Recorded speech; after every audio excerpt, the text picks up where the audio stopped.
Welcome to the Open Apple podcast, where we celebrate the Apple II. Whether you're a long-time user, a nostalgic visitor, or a newcomer to the community, join us as we share news and memories of Steve Wozniak's most famous personal computer.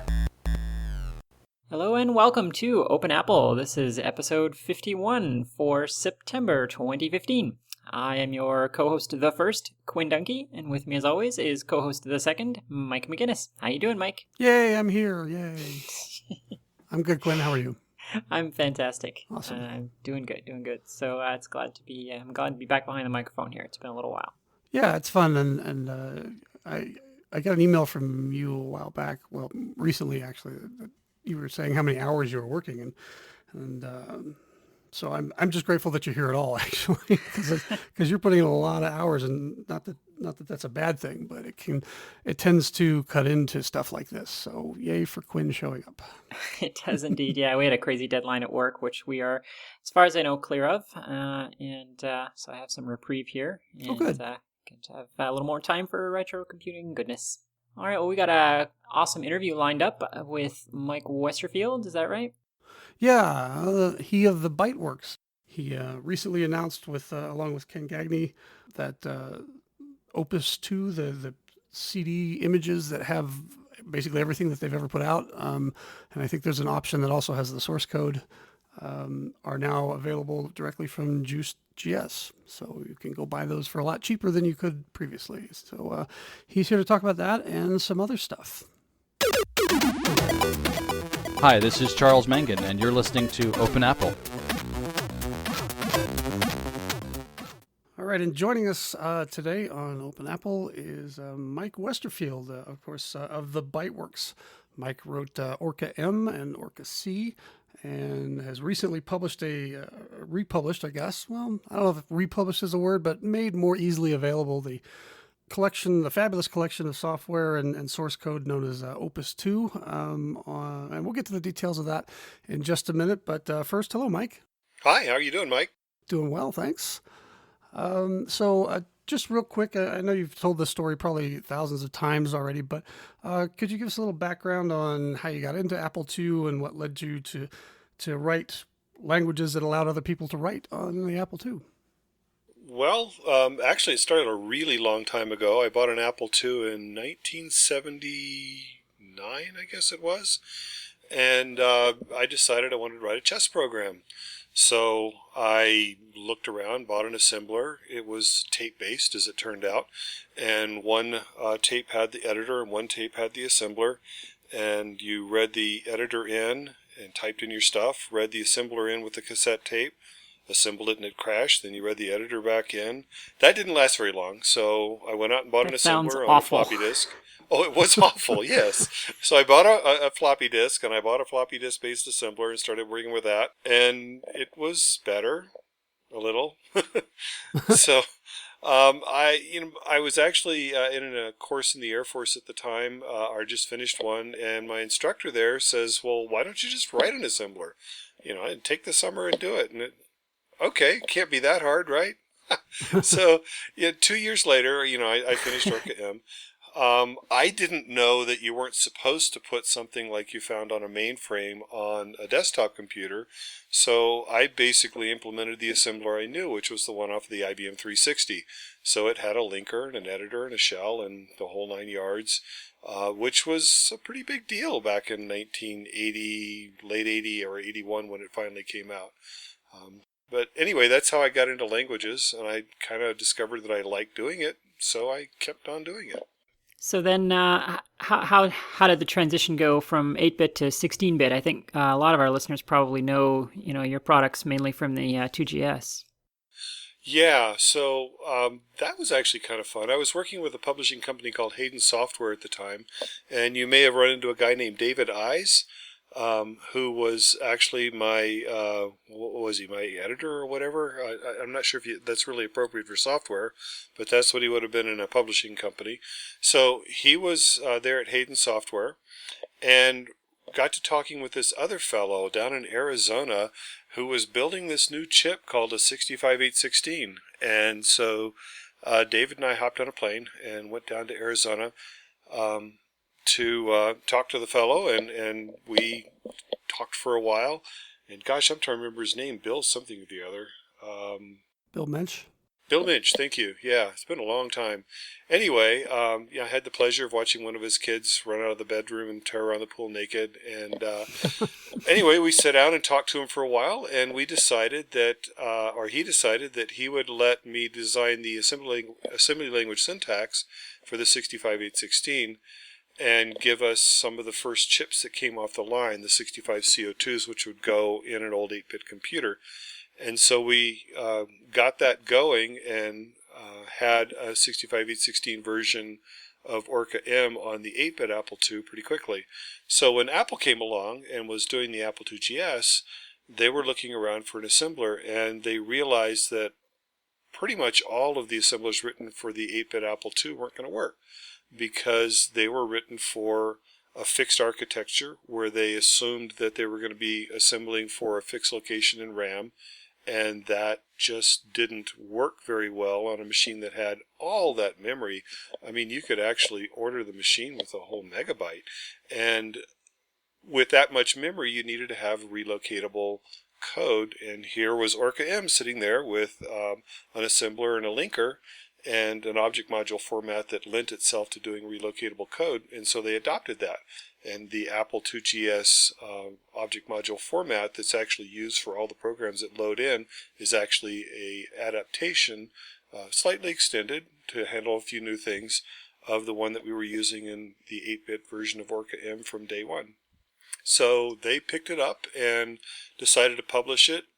Oddly, they didn't think too much of their own publishing arm, so they gave me a sweetheart of a deal. They actually contracted with me to write the Apple II GS version and turned me loose with that.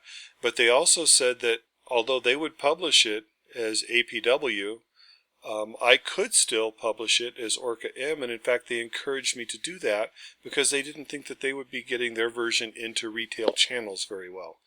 Not that I did much better, but anyway, I was able to actually publish it both ways. So we had two products, essentially the same product, one shipping from Apple and one shipping from us, which was a pretty nice deal for, a little startup company like mine at the time. That is a good deal. I actually had no idea they were the same assembler. That's amazing. Oh, yeah. If you got them in exactly the same revision, you could swap out components just fine.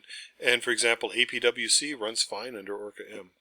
So then what prompted the move from assembly into C compilers? Because that's a pretty big jump in complexity. You'd be surprised. In some ways it is, and in some ways it's not. But actually, I made the jump to Pascal compilers a lot sooner than I made the jump to C compilers. So when I was looking around, C was, it was all right, but it really, I didn't like it that much, frankly. And I really did like Pascal, so I actually started working on a Pascal compiler first. And I cut my teeth with the P4 compiler, which Nicholas Worth wrote. And basically, that was a Pascal compiler written in Pascal.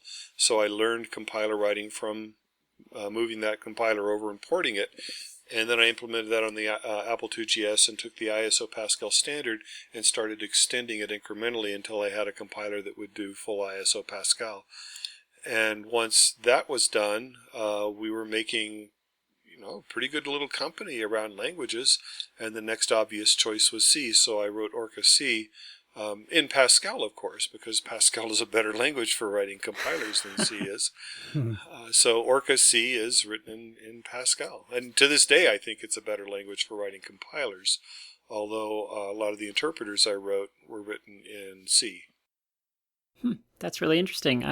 So can you talk a little bit about, I think a lot of sort of entry level, if you will, assembly language programmers could handle writing, an assembler and disassembler. But to get a compiler up and going, especially on the 6502, you really need to start handling things like stack frames and call stacks and things like that. Can you talk a bit about how you managed some of those problems, in an architecture that was just never intended for it, having to mess with the zero page and, coming up with an argument passing scheme and things like that? Well, actually, I didn't do it on the 8-bit Apple II. Both Pascal and C compilers are 65/816 only. So we had what for the day was a pretty generous stack of nearly 64K. It wasn't quite 64K because of the architecture of the Apple II itself, but it was big. And we had a reasonable amount of memory to work in. So the compilers actually were written just like you would write them on pretty much any other machine.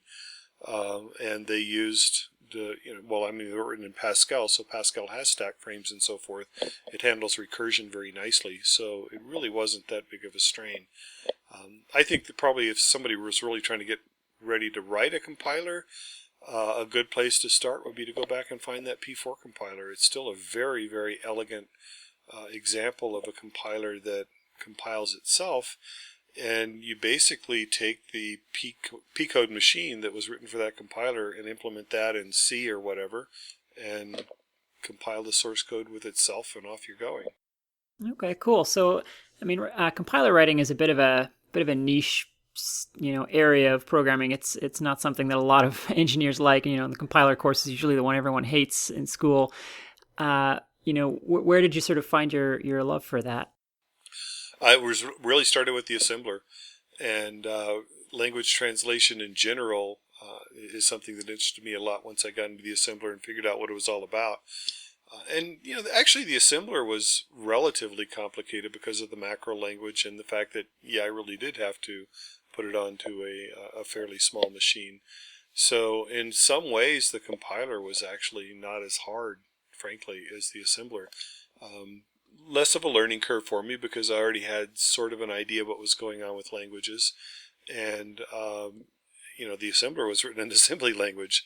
That takes a little longer than writing a compiler in a high-level language. Yeah, it sure does. What did you actually write the assembler in? I mean, did you use the assembler that you had bought off the shelf, or you weren't hand assembling it, were you?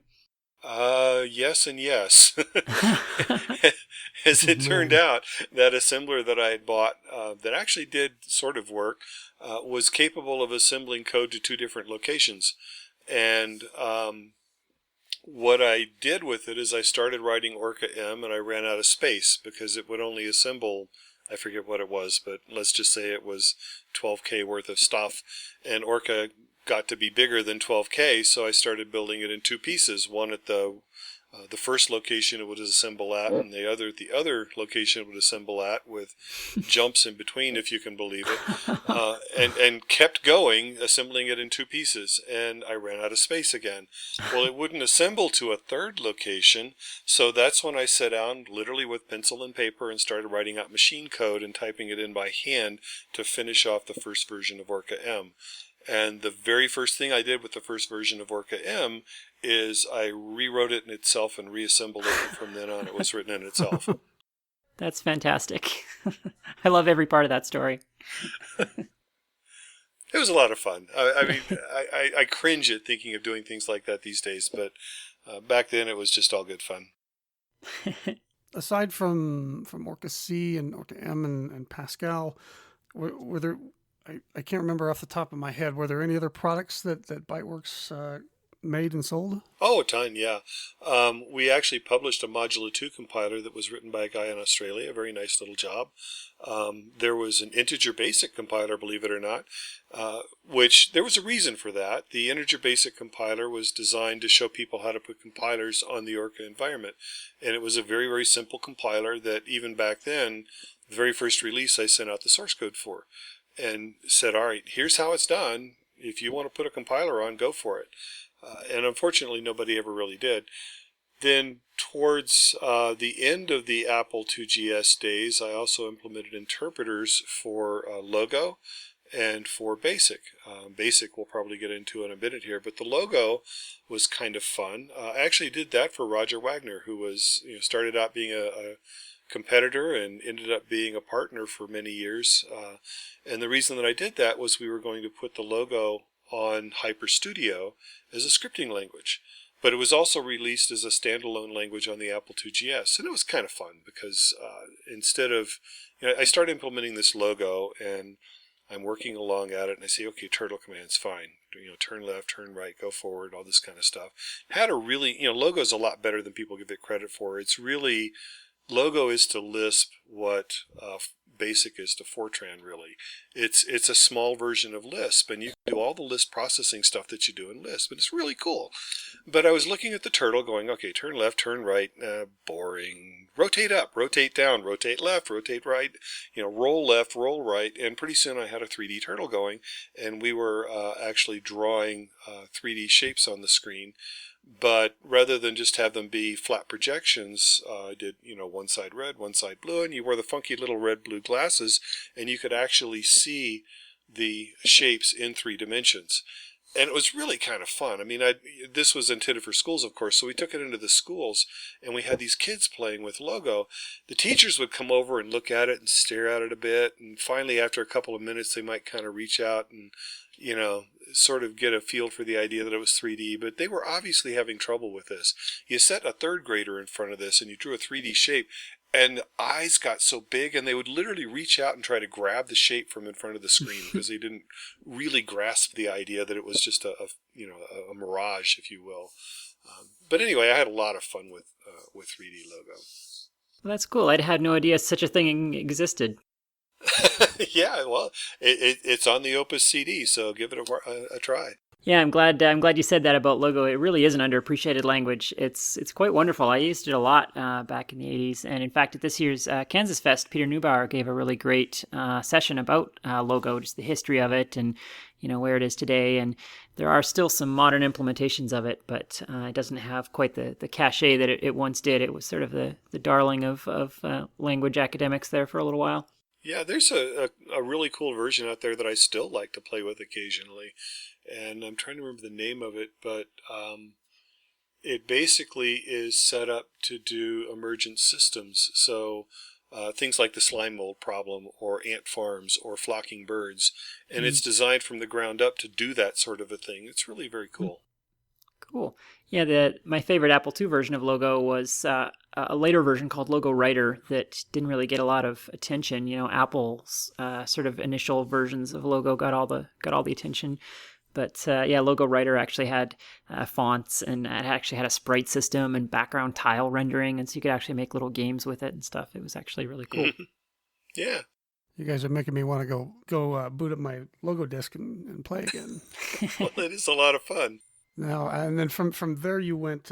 You said you went to BASIC next. Is that? I did, yeah. So BASIC actually has a pretty neat history. Of course, it started off there on the Apple II GS and implemented GSoft BASIC. And that's still out there. It's still being marketed, so you can go out and get a copy. There's a free version, and there's another version on the Opus CD. And the source code's there if you want to play with it a little bit.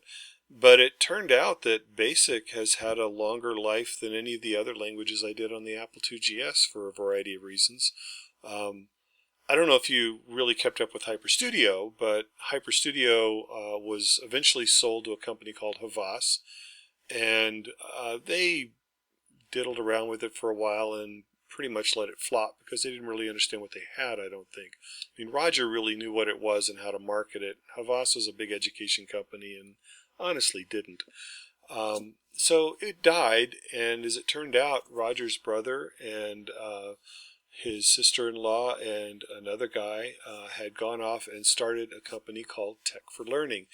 And these guys started off with a box of clay and a very simple little movie program and actually built a company around this. And I thought, my gosh, if they can do that, they can sell anything. So I'm going to actually write a new program.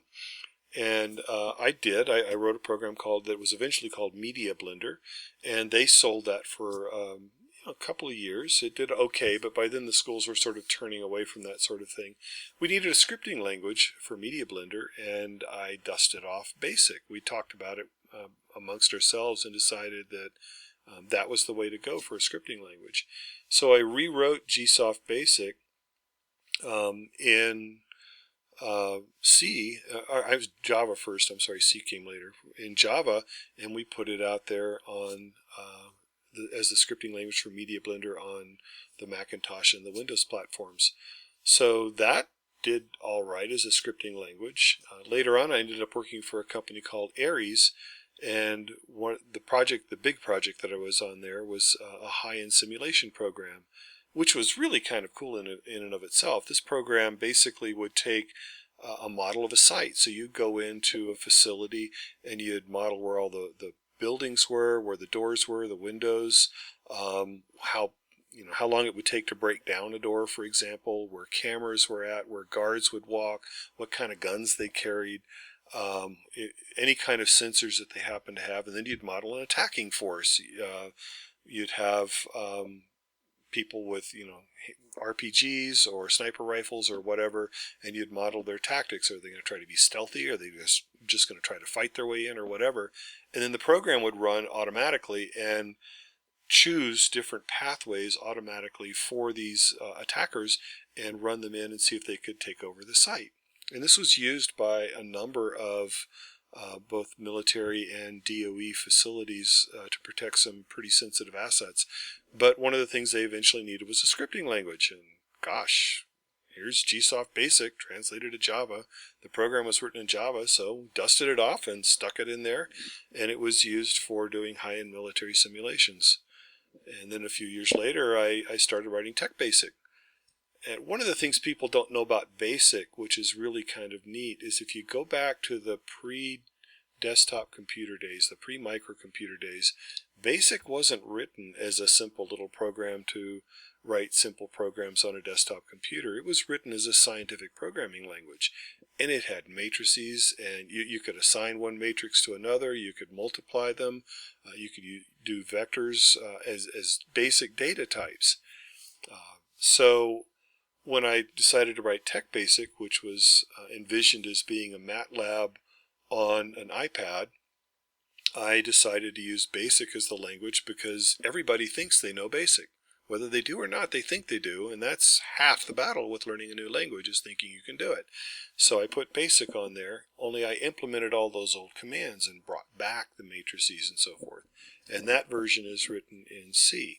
But it's still fundamentally, when you get down and look at the logic, it's GSoft Basic.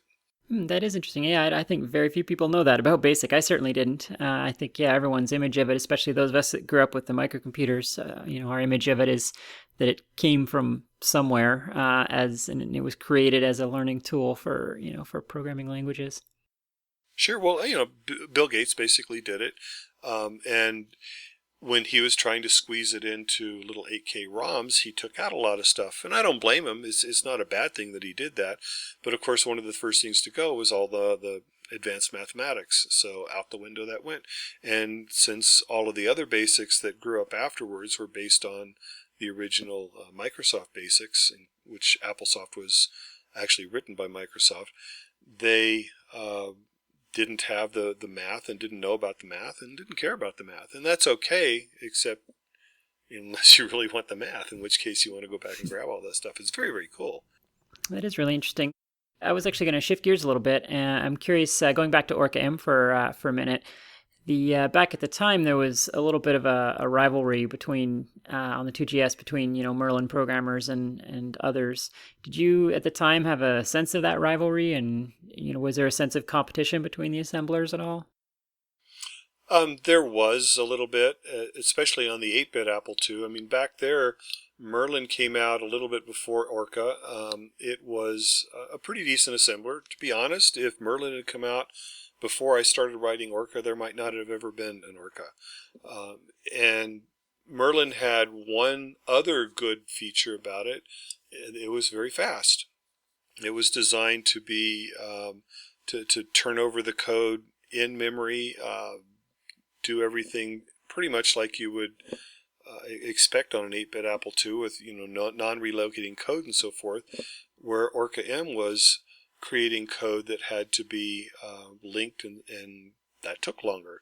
So as it turned out, people who were writing games and so forth, which is really most of what people wanted to do if they were amateurs and a lot of professionals, of course, then they would pick Merlin, and for good reason. If people were writing large applications, like WordPerfect, for example, was written using Orca because it was a better platform for writing large organized programs that had to be assembled or could be assembled in separate pieces and organized that way. And using a linker, of course, was an advantage at that point. So they were there was competition, but they were also very good at different things. We got to the Apple IIgs, Orca got there first because of the arrangement with Bill Minch, because of the arrangement with Apple. It came out first, and although Merlin came along later and was fairly popular again with the game programmers, it never really quite caught up with the APW Orca combination, from what I could tell. Okay, yeah, that's an interesting perspective. At the time, I was never really clear what the differences were between the two assemblers. I had only ever used Orca M and Orca C myself, but I know that the demo scene programmers and so on would actually put little rants in their demos about how great Merlin was and how much they disliked APW and so on. So I always thought that was interesting. Sort of this weird sort of tribalism developed around Merlin. Well, there were a lot of people that came over from the Apple II, the 8-bit world, to the Apple IIgs also, and they were used to Merlin. They didn't want to learn a new assembler. They were offended by the idea that Apple didn't pick their assembler. Even a few people at Apple were. So, that happens. That happens today. So one thing we haven't talked a lot about yet is Orca Shell. Can you talk a bit about that product and how that developed? Well, that was basically just I needed a shell, and so I wrote it with the one eye towards Unix and one eye towards AppleSoft. I wanted something that was familiar for people who were coming from the Apple II DOS and later ProDOS world. So I didn't rename a lot of the commands that they were already familiar with, but I also wanted to have something that was a little more powerful.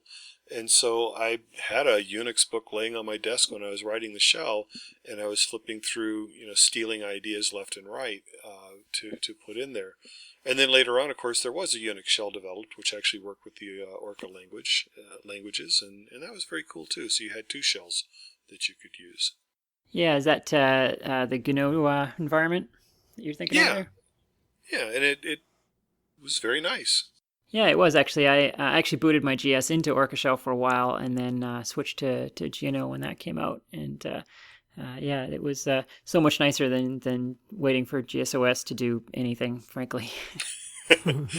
Yeah, well, there was that. It was also very a nice environment for people who knew Unix or wanted to learn Unix, because they had that right there on their Apple IIgs. I think it's a wonderful thing to have as an option. For sure, yeah. And at the time I was doing all of my programming pretty much in Orca C on the 2GS, so the tight integration there was great. Now you had mentioned that Roger Wagner had gone from competitor to friend. How did that happen? Actually, it was, I think, an Apple Fest that we were at, and he started talking to me about the compilers and so forth because he wanted some sort of a scripting language for HyperStudio, and they had something called SimpleScript that they had developed themselves, and they knew it was a stopgap. It wasn't really a full-blown language. Roger's vision was that I was going to put all of the Orca languages on, and people could just use C or Pascal or whatever the heck they wanted to use. And in fact, there was an interface developed that let you do that. So in the Apple IIgs, if you had HyperStudio GS and the Orca languages, you could write extensions for HyperStudio in Orca C, for example. But I talked into considering a scripting language that was developed specifically for scripting on his machines, with the idea that C and Pascal and assembly language, although they were very cool for programmers, weren't really the kind of thing that non-programmers were going to get into easily. And for something like that you really wanted a language that was there in the schools. And of course, back then, if you walked into a 5th grade classroom somewhere in the United States and asked them what languages they knew, if they knew anything at all, they knew Logo. So after some discussions back and forth, we decided Logo was the right language, and we went ahead and implemented a language specifically for scripting, and that's the one that got carried over to the Macintosh and later Windows. Okay. It's all much more simple than I imagine. I imagine you two sitting down in a dark room and threatening to destroy each other before. No, right. Even when we were competitors, I mean, yeah, we would compete, but we talked to each other, and we had some we had some possibilities that went on a few times beforehand. there was actually a switcher I developed for the Apple IIgs, for example, back before, well, it was fairly soon after the Apple IIgs came out. And I went to Apple with the switcher and talked to one of their evangelists who told me that that's not what the Apple IIgs was for, that they would not support it, that they would not help promote it, that they would not even acknowledge its existence, because switchers were for the Macintosh, not for the Apple IIgs. Wow. I was like, really? But it works. So actually Roger had a product that wasn't a switcher, but was similar in concept, where you could use some of the, if you remember, some of the funky Apple IIgs escape keys, and you could flip around and flip into a new environment. And I didn't think I could market it very well, and I went to him and we talked it over for a while. He ended up not marketing it. I ended up not marketing it or releasing it. Yeah, we'd already established somewhat of a relationship from that. Sounds like it was mutually beneficial. Well, it could have been, but I in some ways, I guess Apple was right. Switchers weren't going to come out on the Apple IIgs. Did you ever release that switcher yourself, or? No, I didn't. I don't know what. I don't even remember if I put it on Opus. It's still around somewhere, though. I'm sure it wouldn't work with any of the more recent versions of GSOS, but if you went back to the version that was available when I wrote it, it did work just fine.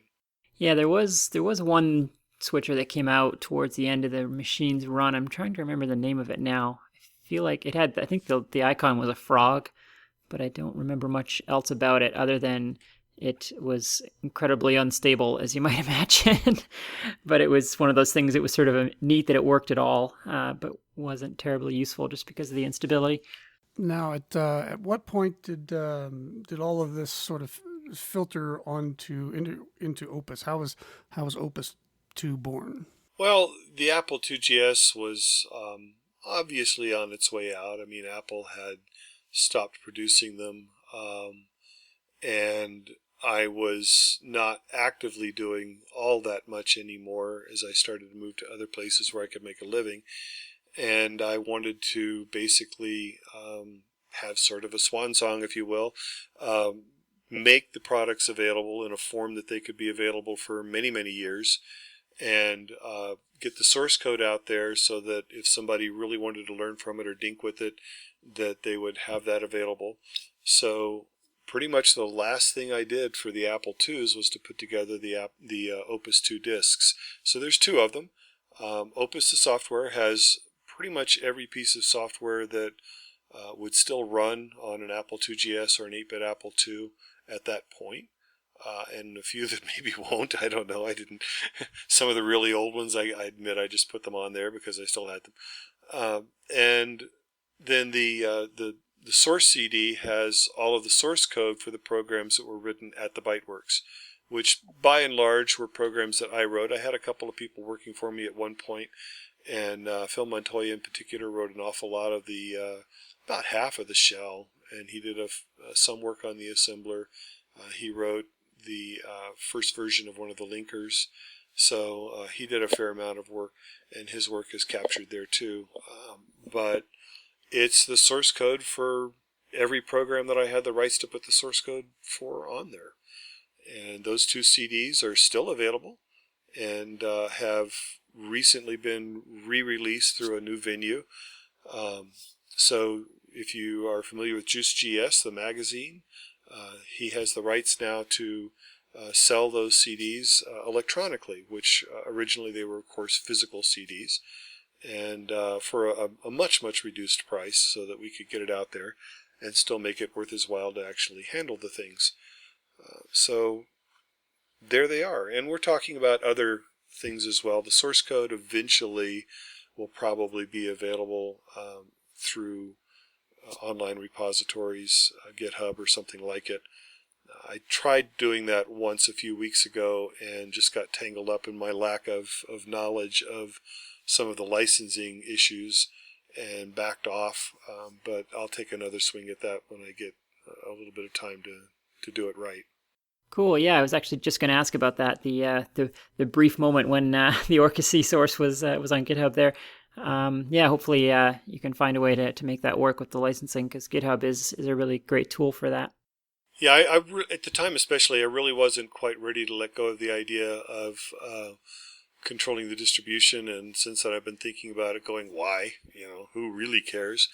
And I think maintaining the copyright and allowing distribution is probably going to work, and the forking and so forth that people want to do is fine. What I was really envisioning is having a central place where people could go to the Byte Works GitHub account and be sure they were finding the latest versions of all of the software. So the idea of forking it and putting it off somewhere else where somebody had a specialized version really didn't sit well with me, because I thought we would lose focus as a community on a single place to go and get the source.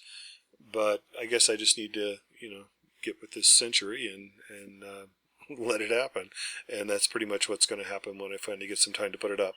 Yeah, that's a valid concern. I think if you make it clear in the README on GitHub, that this is the one true source, and anywhere else that you find it, it's not the one true. And I think there's some licensing terms you can put in to make sure that people still point back to yours if they fork it and modify it and so on. But honestly, I suspect with a product like this, you'll probably find that most people just really want to see the source and won't necessarily make a million versions of it and populate the world with it. I think most people will just be thrilled to sort of be able to grab the source and play with it. Well, there's actually quite a few bug fixes that have been made. For example, to Orca C. Although I haven't seen them, I understand somebody has some bug fixes for Orca M and the shell. So eventually, what I plan to do is to put things up as people say they've got changes for it. So if nobody comes along and says they have a change for 3D logo, then the source won't go up in the repository. But if they come along and say they do, then I'll put the source up. And actually, Becky Heineman has expressed some interest in taking Orca C in particular and converting it to C++ to use as a cross compiler for 65x16 projects on various assorted computers. So, that's one that legitimately may be forked. Maybe it'll end up in the Byte Works area. Maybe she'll go off and do it in her own area. Whatever. But mostly I just, I just started a new job a couple of weeks ago, and I just need to find some time when I can sit down and do all of this stuff, and eventually it'll happen. Cool. Yeah, that would be really nifty. Yeah, the nice thing about GitHub is their pull request model. So, if somebody wants to fix a bug or whatever, they can create their own branch, fix the bug, and then push it back to you as kind of a suggestion, like, here's the changes I think you should make, and then you can choose to pull those into the main branch, as you see fit. And then there's comment threads that you can have on that code and review their changes and so on. So it's very kind of a nice structure that it forces onto the idea of open source, because otherwise it can get pretty crazy pretty fast. But so it allows you to maintain control of those source code changes. And I'm not sure I even want to maintain control personally. It's just I want a central place where people can go and get things. So if you want to volunteer, I'm going to be looking for somebody to actually manage the polls and so forth and get all that working. The main thing that I think will be an advantage is there is a test suite for Orca C and for Orca M and for Orca Pascal. And I think if we just make sure that people run the test suite before they upload a new version, and if the test suite needs to be changed, modify that as well as they upload the versions, then we'll continue to have a reasonably stable platform as things move forward. That sounds great. So the Opus 2 CDs that you can get right now are the software, and there's another one with the source, and they're each $25. You can get them from juice.gs's online store, and we'll have a link in the show notes for that. Yeah, and thanks to Ken Gagne, of course, for arranging to get something going with that. I know that he's not typically been a retail outlet, if you will, but he's kind of branched out into that just to make sure that people can get access to this great material. Well, in truth, he made it work, and the reason is very simple. I lack time. He donated his time to get this thing up and going, which is one of the reasons why there's still a charge on it. I wanted to make a little money off of it, and I wouldn't mind making some money, but give him his due. He's put a lot of work into it and deserves to get some money from those sales. Well, he'll definitely be getting my money. All right. Well, Quinn, do you have anything else? Nope, that's all the questions I had. This has been great. Yeah, Mike, did you have anything that you think maybe we should have asked you about and didn't? Well, gosh, yeah, I'll just put in a shameless plug as well. If you are interested in BASIC at all, and I know a lot of Apple II people still have fond memories of that language, give Tech Basic a look. It's on iOS, on both the iPad and the iPhone, and it lets you program your device without having to involve a Macintosh or whatever. And you can do a lot of connectivity things. It's a lot of fun because you can go out there and connect to Bluetooth devices. You can connect to Wi-Fi devices. You can use the sensors that are built into the machine, the accelerometers and so forth. It's just a barrel of fun. And, for $15, you ought to give it a try. And you can actually download the free version and see what's involved in using it without spending any money at all. So by all means, give that a try. And if you're rocket fanatics, I just finished a rocket book last year, Make Rockets, which is a ton of fun to write. I hope other people enjoy it. And I'm working on high power rockets. So keep an eye out for that. Awesome. Well, we'll link to all of that in the show notes as well. Oh, and I forgot my other book. Oh, my goodness. It actually has lots of basic code. It's written in Tech Basic, and it shows you how to do things on the iPad and the iPhone. Building iPhone and iPad electronic projects from O'Reilly, and you can pick that one up as well. And you can do things like from your iPhone hack a Radio Shack car so that you can tilt your iPhone to control a radio control car running around the floor, and you do that with an Arduino hooked up to a Bluetooth bridge going back to your iPhone. It's a real Rube Goldberg thing, and it's just tons of fun. Very cool. All right, Mike. Well, thank you for joining us. This was a lot of fun. Well, thanks for having me. And if you find something else you want to talk about someday, give me a buzz. Awesome. Thanks a lot, Mike. Thank you. All right. Well, thanks, Mike, for joining us here in the studio. That was great. And let's see. We got lots of awesome news here to talk about, Mike. So let's roll into that. It may be old, but there's still news. Apple II news.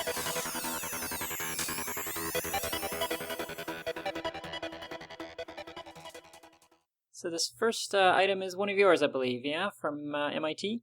Yeah, this is the MIT Technology Review, which is just a great read anyway, if you're looking for technology-related blog stuff from smart people. But they had a great article called "Tech's Enduring Great Man Myth," and I thought it was really well done. It's written by Amanda Schaefer, and it talks about how there's not, everything that we do and see and have today kind of comes from people building on the work of other people, and that tends to get lost a lot. I think in places like Silicon Valley, especially, where you've got Elon Musk, who's standing with his arms folded on Newsweek magazine covers, looking down at you, and especially Steve Jobs and his mythology around his rebuilding of Apple, and even the great Woz, who we love in the door here. Sometimes when he talks, he will talk about how I did this and I came up with that, and it's easy to forget sometimes that well, you did some great stuff, but we forget sometimes that the innovation wasn't all of the innovation, I guess, that we have today isn't a lone man or person coming up with this. And I know this has nothing really to do with Apple II, other than it just struck me as an interesting article. Yeah, I'm actually glad that you included this because it is a great article, and we've talked about this a bit on the show in the past. Because this is especially prevalent with Steve Jobs, having recently passed away, and how immediately he was sort of canonized in popular culture. And of course, we tend to do the same with Woz here on the show and within the Apple II community. But yeah, you have to remember that these people are always standing on the shoulders of giants, and it's almost never, all great products come from large teams of people for the most part, and or at the very least, people who learned what they know from working with other smart people. Woz learned much of what he knew from the Homebrew Computer Club and from working at HP, and so he applied that knowledge in a new and interesting way with the Apple II. But he's certainly standing on the shoulders of giants. And really, with the Apple I, the Apple II was certainly the product of a larger team of people. There was industrial designers involved, and copywriters and technical writers involved, and other types of engineering and marketing people, and so these things don't come out of the product of one person's head. This is, I think, pretty prevalent in American culture in particular. Americans seem to love the lone genius mythos. You see this with like Thomas Edison, who really just actually was a businessman, and he ran a lab that hired engineers to do stuff, and that lab is what produced all the things that we then credit to Thomas Edison. But he was sort of the Steve Jobs of his era. He was just the dashing figurehead in front of a large group of smart, hardworking people. The design of the Apple II itself was created to be made not cheaply but inexpensively from off the shelf parts, and those parts were designed and created by other people before Apple got to them. So it's all sort of building one wave on the next. It's not, it's easy to get lost in that the reality distortion field a little bit, I think. Yeah, I think so. And Woz has talked about that too, and sometimes he has moments of more humility where he said, all he was really doing was putting together these VLSI chips that were designed to go together for the most part.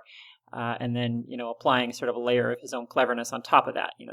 There are definite moments of brilliance in the Apple II, not to sell him short. The way that he refreshed DRAM and, generated the video and everything was really quite brilliant. That nobody had done that before. So there's certainly moments of genius in there. But standing on the shoulders of giants for sure. All right. Well, Apple always says they are never going to make a museum because they look forward and never backward. Unless it's the Mac and it's the 30th birthday, and then we'll throw a big party. That's right, and maybe we'll make special editions and other things. But otherwise, we don't talk about the past. But it looks like the Italians are going their own way. This is a museum that was launched or conceived, I guess, about 5 years ago. And it's put together under an Italian nonprofit organization called All About Apple. And they've been trying to figure out how to pay for it and where to put it for, I guess, about 5 years now. And they've got 9,000 pieces, it says here in this article, in their collection. So it's definitely a huge collection of stuff. But it looks like this is finally going to be going live here probably in the next month or two. Yeah, it's a beautiful looking collection. If there's anyone from Stanford listening, by all means, look at these pictures. This is the proper way to display vintage Apple II hardware, not the sad little display they currently have in the Bill Gates Computer Science Building, as I've talked about on a previous show. But yeah, it's a really nice display. I see there's even an Apple III there, and it's interesting. Sometimes museums have those interactive displays. So it looks like there's actually like a button you can push on the front of the glass case, and it'll lift that Apple III up and drop it 3 inches. Ah, cool. Funny. I kid. You kid. Yes, they claim to have Steve Wozniak's original toolbox, which I don't know how interesting that is, but it's there if you want to see it. So I'm looking at the article on MacHistory.net right now, and I don't see a specific launch date yet, but there's another article that I don't have in front of me that said September, October, so it should be soon. And if you're over in that area or you happen to be traveling through there, we'd love to hear about it if you stop in. Yeah, for sure, yeah. Just think, those tools probably have actual Steve Wozniak sweat molecules on them. Oh, no. Amazing. It'll be like Sheldon in the napkin with yes. Leonard Nimoy's DNA on it, right? We'll just be cloning Woz's. That's right. We could make a new Woz. Just think. Oh, no. All right. So moving right along, since we like to look backwards here on the show, it's kind of what we're all about. I'm always amazed when we can look backwards and find something new. It looks like a new ending to a classic Apple II game has been discovered. I'm a bit dumbfounded by this. Yeah, kind of shocked. This is a post that I originally saw on Call Apple. I'm sure it's made the rounds by now, but it looks like Antoine Vigneault has discovered the missing B-side ending for the Apple II game Lady Tut, which is looks like kind of a distant cousin to, it's a maze chase, distant cousin to Pac-Man sort of a game. It was originally published back in 1983, and apparently this is the first time the ending has been seen in the wild since then. Yeah, gosh, I mean, the video is really interesting to watch. I never finished that game. I didn't even know you really could finish it. It's quite challenging, but it's a classic. I really, really enjoyed that game. But it's one of those games where, I mean, the actual binary was quite small, and so it would always be on a collection of 10 other games that you got from some illicit source. And so this sounds like this is maybe something that didn't make it into the pirated copies just because of the size of it. It's quite an elaborate display that comes up here. So do you know, is this the actual ending that just isn't in the pirated versions, or is this an alternate ending, or is this something that maybe wasn't in the game and Antoine just found it, not on the disc but isn't referenced in the code or something? I am not sure on the details on that. The only thing that the Call Apple article mentions is that the game's been cracked a bunch of times over the years, but for whatever reason they didn't get this bit of code. So I would assume that it was either something that was put on the disk and not used, because if it was part of the code and you didn't get that, then wouldn't it crash at some point when it tried to call those bits that are missing? Yeah, it's a good question. They may have patched that. I mean, something that a lot of the copy protection schemes. I don't know what was used in Lady Tut, but a lot of these schemes involved putting more data on the disk than normally an Apple II disk would support. Through the addition of extra secret sectors or different ways of remapping the bit stream to squeeze more data in there. And so sometimes when these games are pirated, the pirate would cut stuff out to sort of make it fit on a standard layout Apple II floppy. And so maybe, they found this big, elaborate, graphical display, which surely would have taken a lot of space on the disk. Maybe they just cut it out and then patched the code to not try to use it or something. Who knows? Because, like I say, Lady Tut was pretty small binary, and so I could see that maybe they realized that without this ending, the game was a fifth of the size or something. So maybe they just cut it out for that reason. But very cool. You never expect to see something so new in something so old. Yeah, it was years before I even knew about the if you had the original Karateka disc and you flipped it over to the back side, the game came upside down. And even when I heard about it, it was still like, I don't know if that's true or if some kid just made that up and it's been floating around. And this is an advantage of, I suppose, buying the original disc and having this stuff.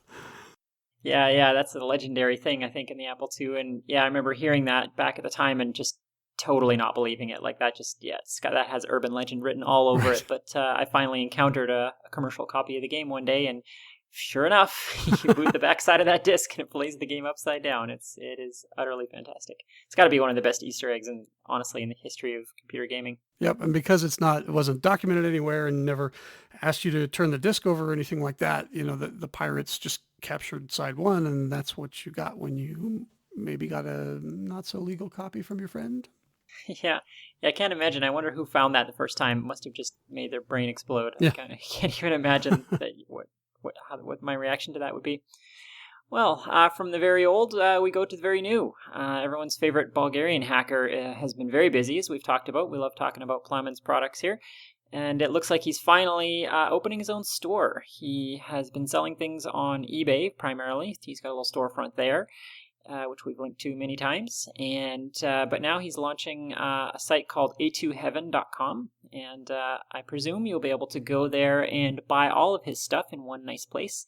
It's currently in sort of a coming soon mode as of this recording, but we will definitely link to it in the show notes. And hopefully by the time this show goes out, it will be up and running. I'm super excited about this. Yeah, me too. And in fact, even the little teaser screen that he's got up right now is where dreams come true. And I can't wait. Hurry up, Plamin. I want to buy stuff. Yeah, it's hard to argue with that characterization. His products are really awesome. He's really filling the void that Nishida Radio left with his retirement. He's making a lot of kind of similar sorts of solutions to Apple II problems in the modern world, mostly relating to storage and video and so on. And he's replicating some great old applied engineering products, and like we talked about last month. So very excited to give him more of my money. That's right. And in fact, we'll be talking about that later in the errors and corrections section of the show. Yes, we will. It could be a long section. That's why we just don't bother most months. All right. So one of my favorite hackers, kind of unrelated to the Apple II, is a fellow named Dave Jones, and he's a very excitable Australian and an awesome electrical engineer. And he has a series of, he's got a sort of a video blog called the EEV blog. Anyone who's sort of messed with electronics has no doubt encountered Dave Jones's blog and a video series before. He's really fun to watch. He does all kinds of stuff. And every so often he intersects with our beloved hobby, as he has done this time, where he tears down an Apple IIc. And it's a lot of fun. It's kind of coming from the perspective of someone who wasn't necessarily into these computers at the time, so he's coming at it from just kind of a fresh eye. And but he, being the consummate electrical engineer that he is, he kind of goes over all the parts and talks about the pluses and minuses of the way different things were done. And he comes away pretty impressed with the build quality and design of the Apple IIc. So that's good to see, and definitely an enjoyable watch. I recommend it. Yeah, we agree with you, Dave. Yeah, definitely. So we've talked a lot in the past about the just endless amounts of Apple II clones that were out there at the time, particularly Apple II Plus. That thing was just cloned like crazy. Yep. And, there used to be one or more sites dedicated to accumulating lists of these clones, but those sites seem to be gone. If anyone knows of such a list, please let us know. But there just seems to never be a shortage of new ones that turn up. And on the Facebook group recently, a sort of a different Facebook group called the Vault of the Atomic Space Age.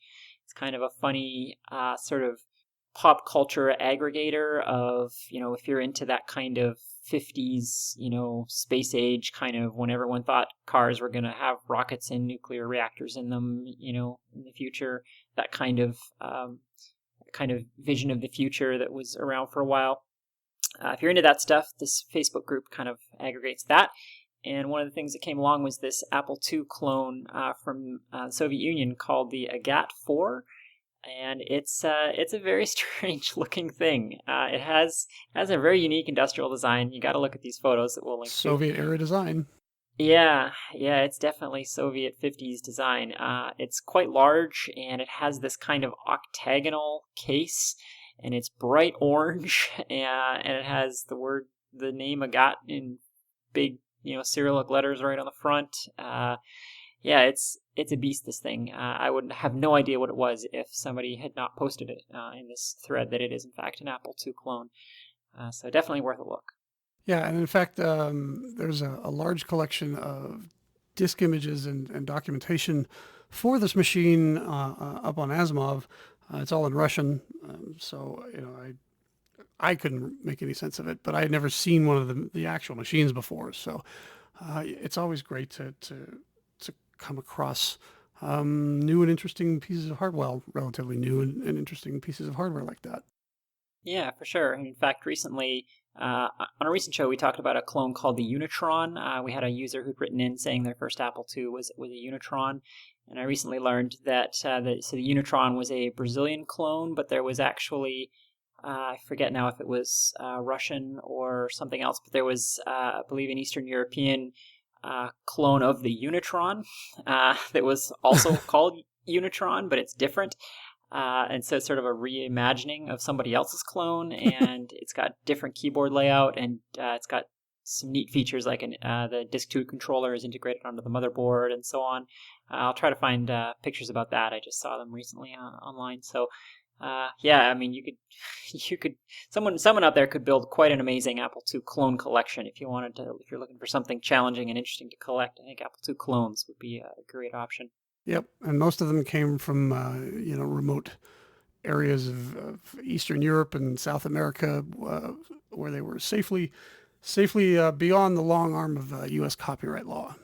Yeah, and the relatively short at the time legal arm of Apple, That's at the right. time, still a relatively small company. So yeah, they weren't going to attempt to pursue legal action on some Ukrainian company that had shamelessly dumped their ROM and produced their own Apple II Plus. All right, so let's see. We haven't talked about K-Fest in 18 seconds or so, so we're due. There was quite a large Atari contingent at this year's Kansas Fest, Boo Atari, and what was what's been cool about that is that many of them are seeing the light and have spent significant portions of their own Atari podcasts, Boo Atari, talking about Kansas Fest. So I've collected a few of them here. They're all great shows, honestly, worth listening to anyway. But let's see, we've got the Player Missile podcast, we've got Inversitasky, and of course Antic. Taking over, man. Yeah, those are kind of I think those are kind of the big three right now in Atari podcasts. I don't know, there's like 638 of them now, I think. I can't keep track of them all. But they all took time out of their day to talk about Kansas Fest because they don't have their own show worth talking about. So thanks for that, Atari people, Boo Atari. Okay, moving right along. We got Ethernet 2 news, is that right? Yeah, the Ethernet 2 is finally available to order. There was a pre-order period where you could order the card for $10 less, but that has expired. And you can now get them for $69 a card plus $10 shipping to the U.S. I don't know about the international shipping, but you can. And it looks like they're still available right now as of this recording. Of course, it'll come out in December, so by then it may be out. But if you didn't want to pay for one, there was also a contest hosted, I think, by maybe Call Apples who put this on. In conjunction with Glenn Jones over at A2 Retro Systems, where you could win one by submitting a retro Apple II photo contest and submitting a photo to this retro Apple II photo contest. And the way it worked was you took a picture of your modern equipment, but you made it look like it was taken back in the day. That was the twist, I guess. At the end of the movie, the M. Night Shyamalan twist there. So that has also expired, but there's the photo galleries of the submissions are up, and there's some cool shots in there, and we'll have all that in the show notes. Yeah, what a great idea. Gosh, good on you, Call Apple. I love the idea of taking photos of retro equipment and then trying to make them look like 80s sort of film photography. That's such a fun idea. So yeah, that's really awesome. I guess for anyone who doesn't know, the Ethernet 2, of course, is an Ethernet yes. card for the Apple II. Jog my memory. Does that work in the 8-bits as well as the GS? It does, yeah. Okay. I think on the 8-bits you have to use Kontiki. Okay. That's suite for your network talking back and forth going ons. And if you put it in your 2GS, which I think is probably where most people are going to put it, it works with the TCP/IP stack Marinetti and the Spectrum suite. So, according to Glenn, he's made some improvements in speed and reducing parts on the card. But if it does run out, don't worry, your old Ethernet card will work just fine. Cool. Well, and so you mentioned Kontiki. So for anyone who doesn't know, Kontiki is kind of a Unix-like operating system designed for really small systems. It's kind of a modern thing that people have written, and it runs on all sorts of 8-bit retro computers as well as some sort of modern small systems. But I imagine the Ethernet 2 might work with the new 8-bit TCP/IP stack Marina. Is that right?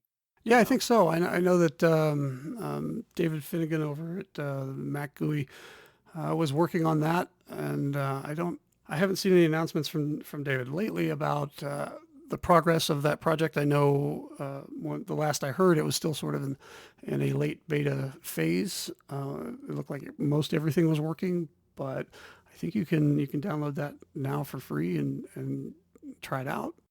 Cool. All right. Well, I'm looking forward to doing that one of these days. All right. Well, I mentioned microcontrollers. Speaking of which, something if you're into those things, sort of the modern retro computers, if you will, the modern day equivalent small systems are microcontrollers, and I play with them a lot. And one of the popular things to do with those is use your Arduino, which is a common kind of development board built around a microcontroller. It's a popular thing to take an Arduino and emulate an old microcomputer, an old retro computer.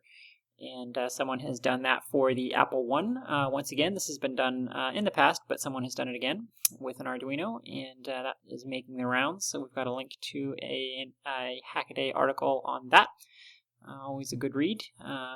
I will say go into the Hackaday comment threads at your own risk. They are a bit of a troll pit. Tread carefully. But yes, I personally I read the site religiously, but just tend to steer clear of the comments. It's a good site, but it does seem to attract a certain type of reader for some reason.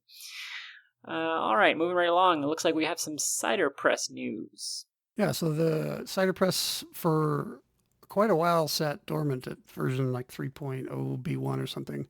And for those who don't know, cider press is a disk image management tool that runs on Windows or can be emulated through on Macintosh through Wine or you can if you dual boot you can get to it that way. And recently with the release of Windows, well, I guess not so recently, but with Windows 7 came out, and now there's Windows 10 or whatever that one's called.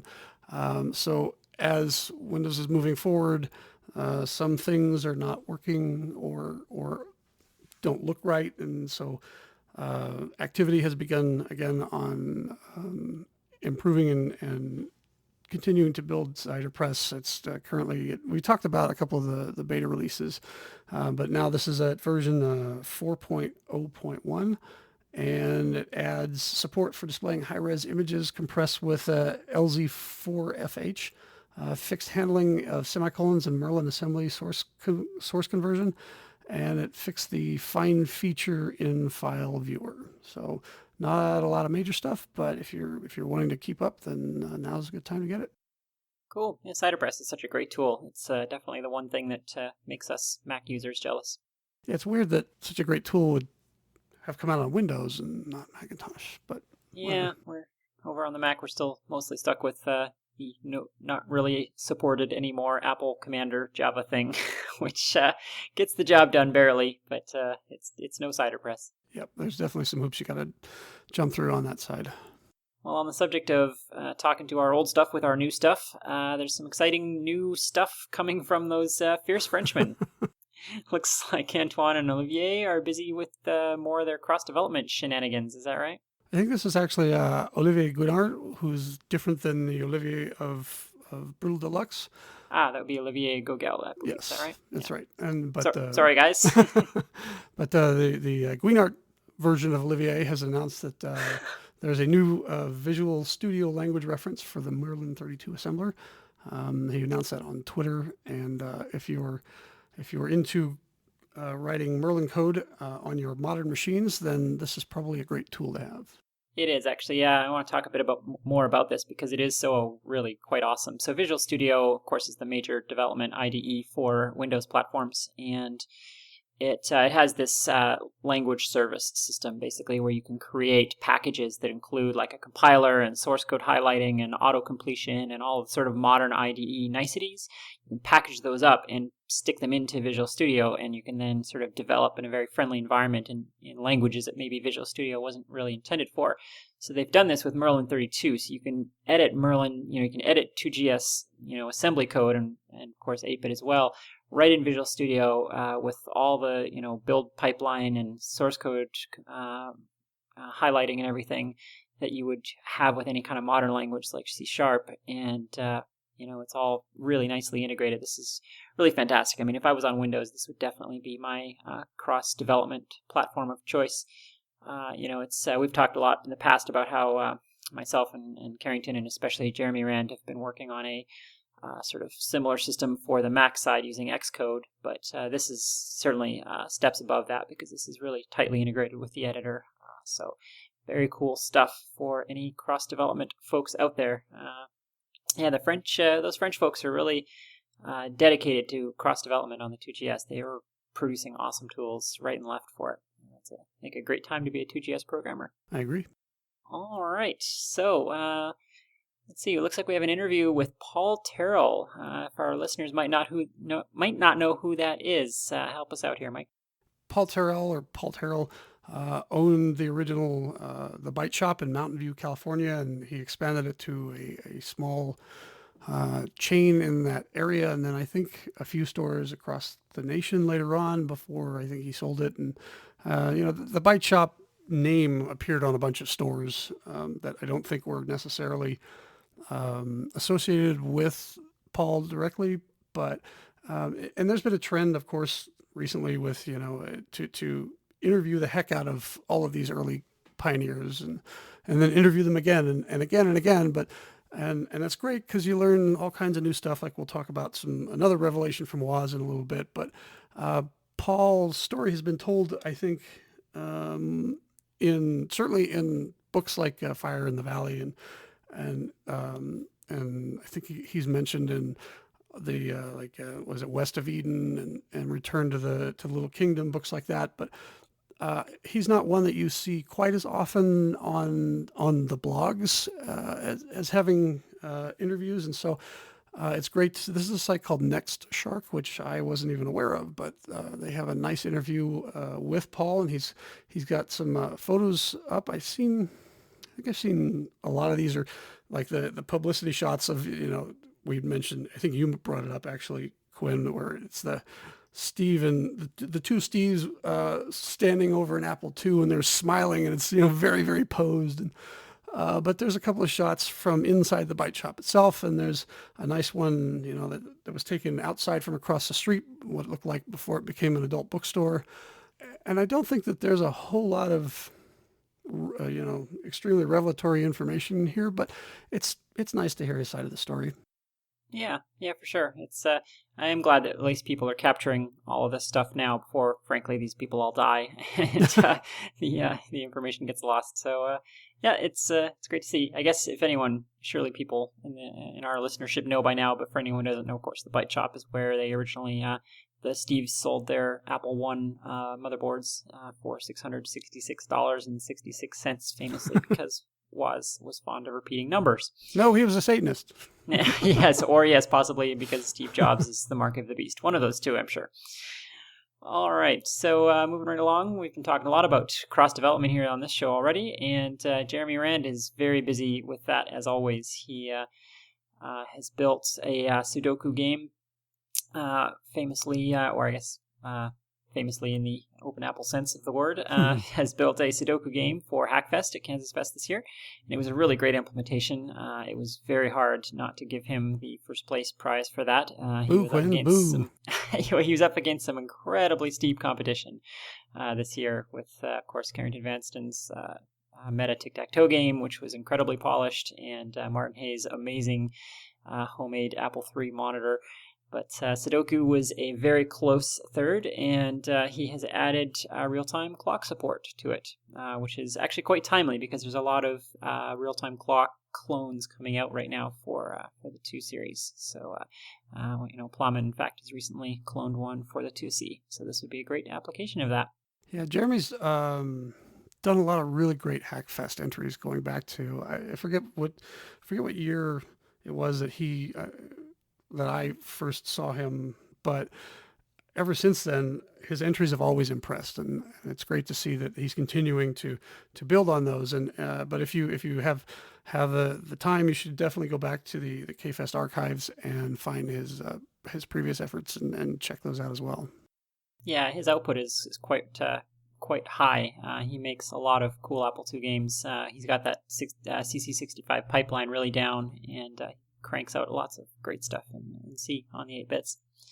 Well, speaking of great 8-bit games that are in production, we've got everyone's favorite Lawless Legends. This project continues to impress. I'm just constantly blown away by it, and there's awesome new footage of it on YouTube that's definitely a must-watch if you're following Apple II development. Yeah, it was about this time last year, I think, or maybe the month previous, where we had the team on to talk about their progress, and it's nice to see that work is still going on. According to the YouTube page here, it says, enjoy the new 2D and 3D map transitions and portraits. So that's pretty cool. Hurry up, guys, I want to play it.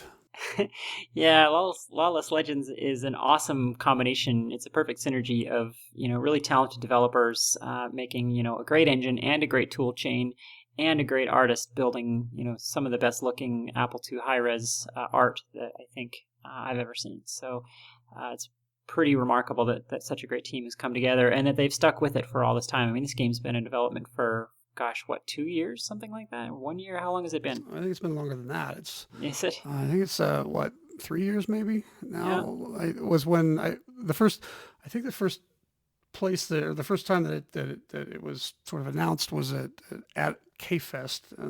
Martin Hay was showing some of the transition effects and what they were going for. So it's great to see that it's still coming along, because this again is basically pretty much a volunteer project, especially at this point. So it's people working in their spare time, outside of having jobs and families and lives, and stuff like that sometimes gets abandoned or sits dormant for decades before it gets picked up again. But it looks like so far that Lawless Legends is coming along nicely. It is indeed. So yeah, we're all looking forward to that, and we're sure glad that they are still working on it. Yeah. All right. Well, we've talked on this show in the past about how history is not always what we think of it. As Jason Scott likes to talk about those sort of first and second and third layers of history. And we're getting some of those deeper layers here, it looks like, Mike. Tell us about this one.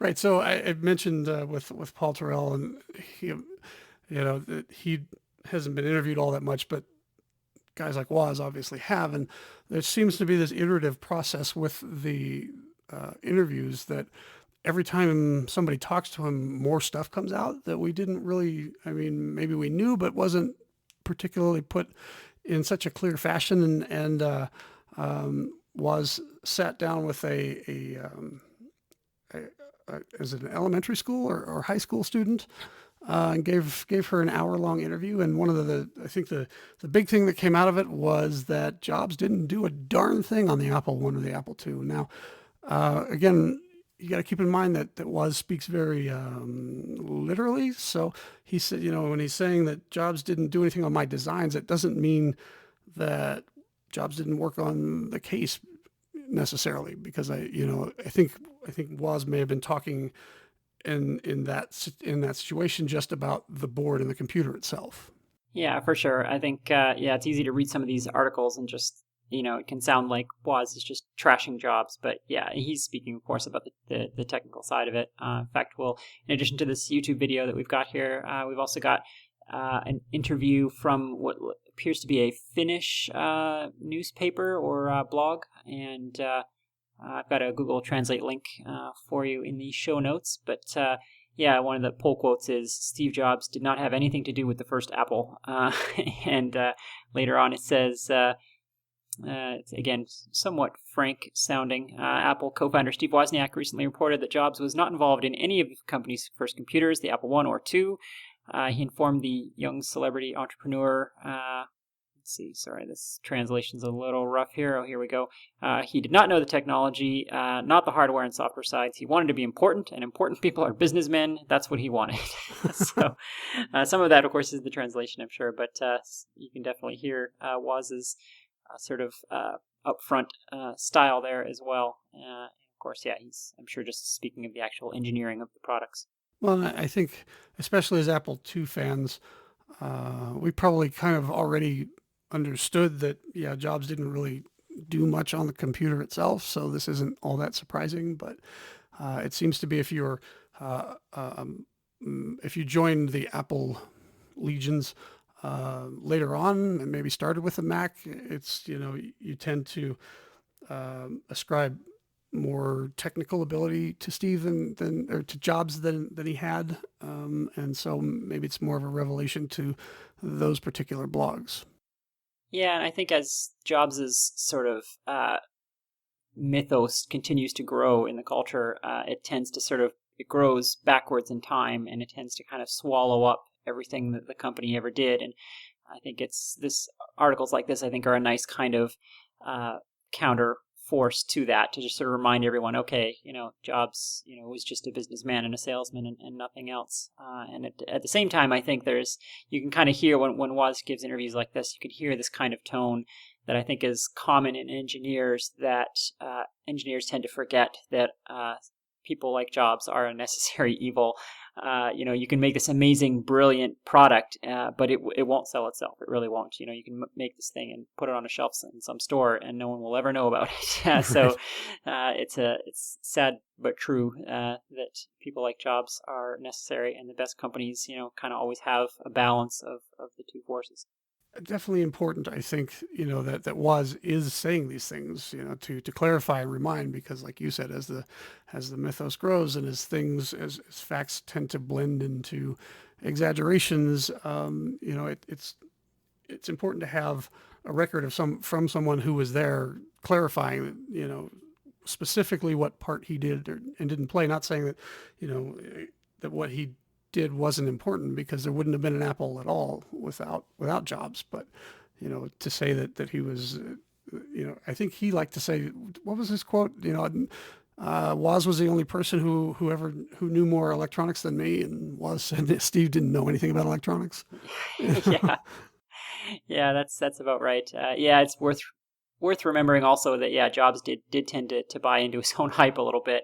And overcredit some of his own technical accomplishments early in the early years. I think he likes to have a bit of that, or he liked to have a bit of that Bill Gates mythos, where Bill Gates started out technically pretty competent, but then grew into this business role, whereas Jobs, was never really had the technical aspects. But I'm not sure that Jobs wanted people to know that necessarily. He tended to play up his involvement in, the breakout game that they built for Atari and things like that, which, of course, Jobs subcontracted to his best friend, which is a story that we know well. All right, that's enough about Jobs, I think, for one episode. There's more. Yeah, gosh. So we've got a little bit of a mini Charles Mangan section this month, don't we? He's the proprietor of Retro Connector, a little enterprise that's building cool adapters and things for Apple IIs. And it looks like he's made an appearance on Cult of Mac. Tell us about that. Yeah, so Charles has been pumping out. He's been having a lot of fun with his 3D printer, apparently. And you can buy miniatures. I think originally it was just the Apple II, and then I think he did a mini Mac, and these are not just miniatures; they're Raspberry Pi enclosures. And now he's got an Apple IIc one that's come out, and that's the one that they're talking about on Cult of Mac. And I know there's one for an Apple III in the pipe that you can drop 3 centimeters, and but it's really, and the great thing about the stuff that Charles is doing with the miniatures is that they're not junk. It's really well crafted product, and so when he's charging $50 to $150 depending on what you're buying for this stuff, it's worth it. It's really good stuff.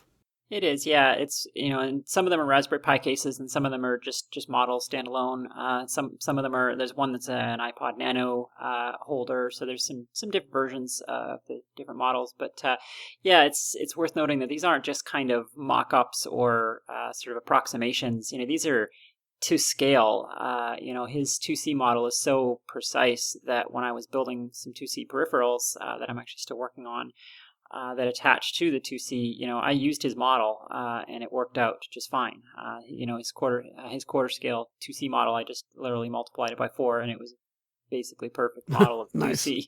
The quality is definitely here, and I've heard people complain about the cost of these items, but he's not getting rich on these, I guarantee, because I've done a lot of work with Shapeways as well, which is where these models are being produced, and their cost is very high. So I guarantee you that 90% of that cost is just Shapeways cut. So if you want a really cool Raspberry Pi case or anything like that, you won't do better than these for sure. They're awesome. And he's got SD drive enclosures that are Disk 2s, and he's even got some Atari stuff now, Boo Atari. He's branching out into different retro computers. So and the colors are accurate for the most part. So you won't do better than these models. They're awesome. And that's not the only thing that he's been doing. He's Charles. It seems like every Kansas Fest now he shows up with different connectors for stuff. Which you didn't know that you needed until he showed you that they were there, and then you went, oh, I really need that.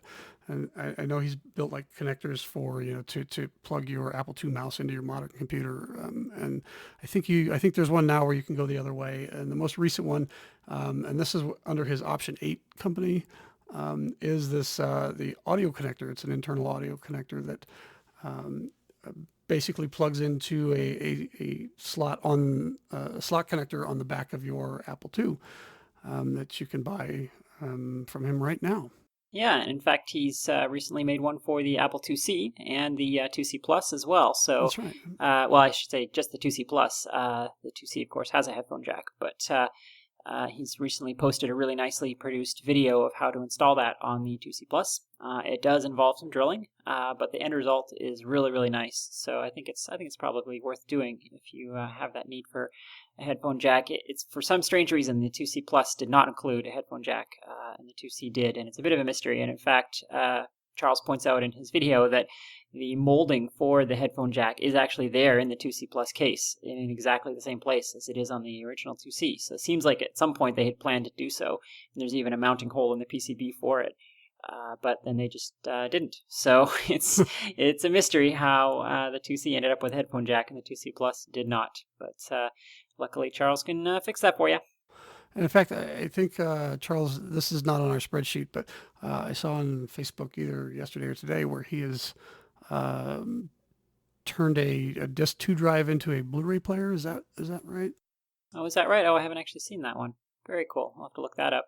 Yeah, he's got some, I think he was originally the guy who did the Mac Mini inside a Disc 2. Is that right? Yes. I think that was Charles, yeah, because the taking advantage of the fact that a CD is the same size as a 5 1/4 inch floppy, so you just sort of lined up the slots, and it still functions in every way as a Mac Mini, which is just absolutely brilliant.